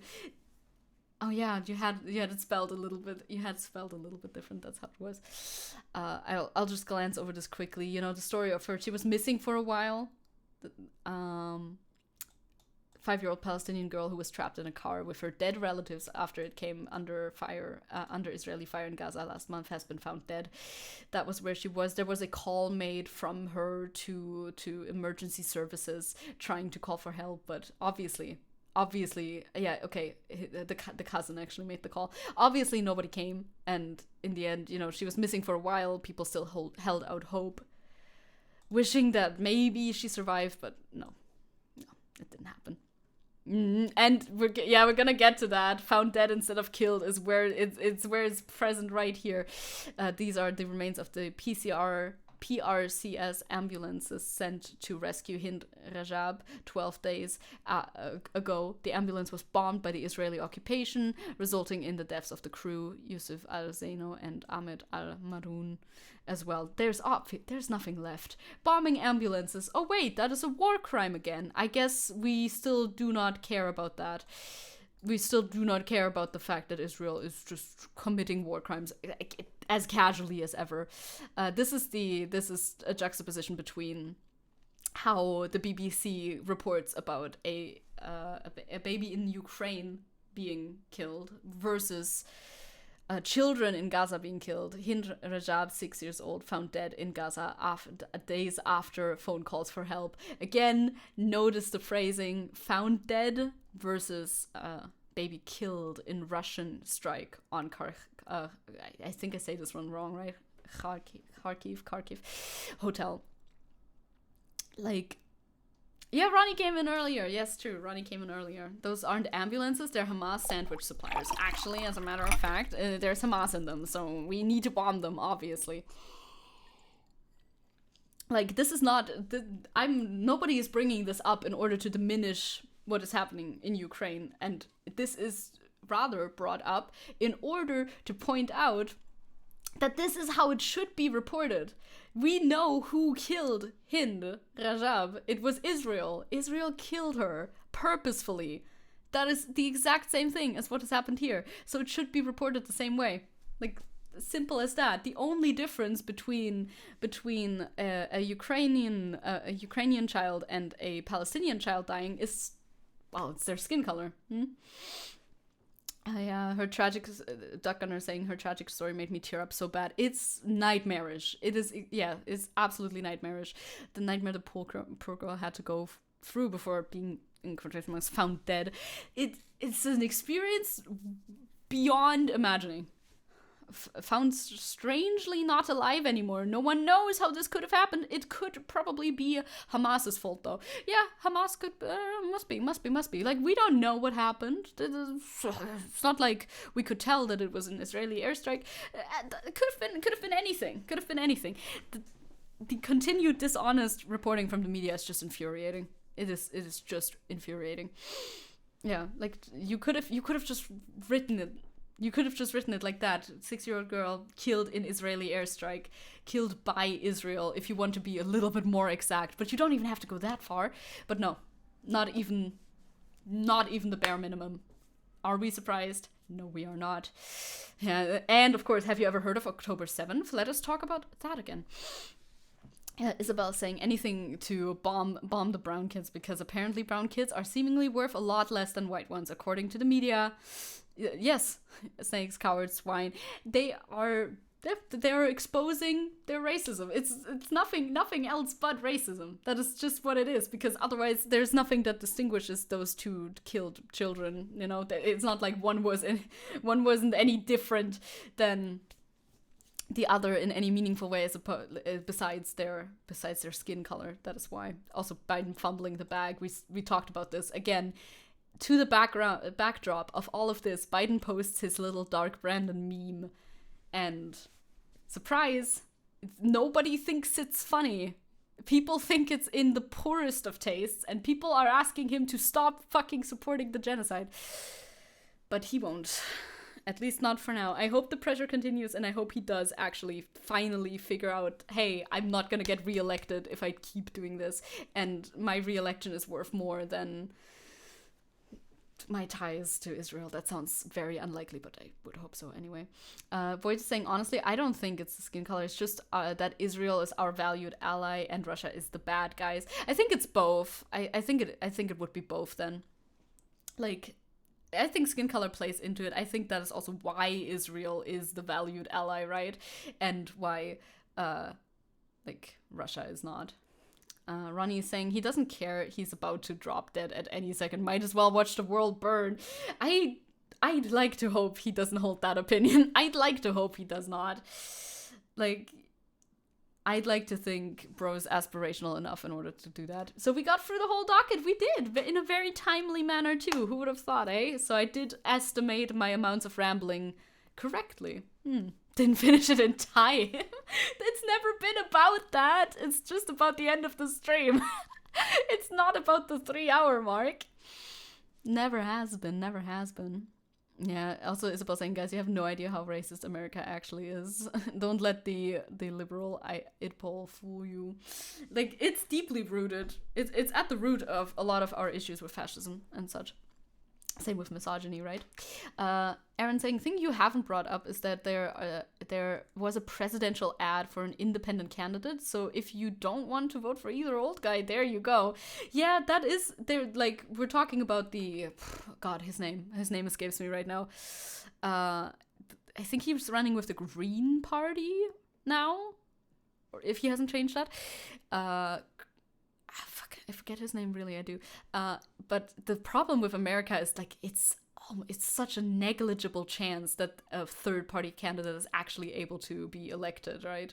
Hi, Lord Peas, and thank you for whoever gifted me a sub. It was Will. Hello, it was Will. Your money. Bro, you bet like 800 points at most, okay? Calm down. Time for it is beyond time for the two-party system to go. And of course, the belief that it can't go is what's keeping it in place. But also, it's quite firmly in place at the moment. Most people wouldn't vote a third-party candidate. I don't know how you could facilitate a third-party candidate to actually have chances, right? It was 450 points, and that's even less. Yeah, that's a sad truth of the situation right now. I don't know how. That's the problem. I don't know how to change that. It needs to change, but I don't know how. The third party will never win in a presidential election in the US until they go away with the electoral college. I guess that's the way, right? And first past the post voting. There's many things about voting in the US that I, one, don't understand, and two, don't understand on a level of why are you doing this? Like, on one level I'm like, I don't know what you even are doing. On the other one I'm like, why are you doing it like this? This is weird. You should do it like we do it. It's better. Jesus. Yeah, the voting system is what prevents that. Well, Teddy Roosevelt ran third party and lost, only got in the second time because he ran Republican. I see. Need preferential voting. Like, just the way that the US votes is extremely strange to me. Very, very, very weird. Is there an update on the state decisions to skip the electoral college? Not that I've heard. Do you still keep archives of the stream on YouTube? Technically, yes. In practice, I'm slacking, but technically, yes. I will tell you more about that next time when I've actually done more of the archiving that I'm supposed to be doing. It's supposed to be really easy, but it kind of confuses me because technically you're just supposed to push a button, but sometimes the video doesn't upload. Like, one time it just didn't do it, and I don't know how long it's supposed to take to do it. It doesn't really tell you, hey, I'm currently doing it. Kind of confusing to me. But yes, I have a VOD channel. I put it on the VOD channel. Yes. Angel watched a video essay about it recently. It might be okay for Trump to win as long as people organize. Whoa, the text is leaving. No. And win local state elections towards more progressive candidates against genocide in Palestine, for queer rights, and for the working class against capital. I mean, I think that's a good take, a good like position to assume when the election has happened. Like, should Trump win, it's not all over immediately, right? Because that's a doomer perspective that'll get us nowhere if we think like that. But I would still like to think he wouldn't. The country at its birth was afraid of being too democratic, and now to challenge the founding fathers is anathema. Link to the VOD channel, please. Okay, wait, can I find the VOD channel easily? I should be subscribed. I think it's linked in the Discord, is it not? Wait, I'll look. I'll look if it's linked in the Discord, because then I can also get the link from there. Yes, it is. Man, I'm so good. Okay, I'll give you the link in a second. Whoop. Womp womp. We have one VOD on there. Let's fucking go. Huge moves. I just need to upload to it. One VOD. You can watch my one VOD.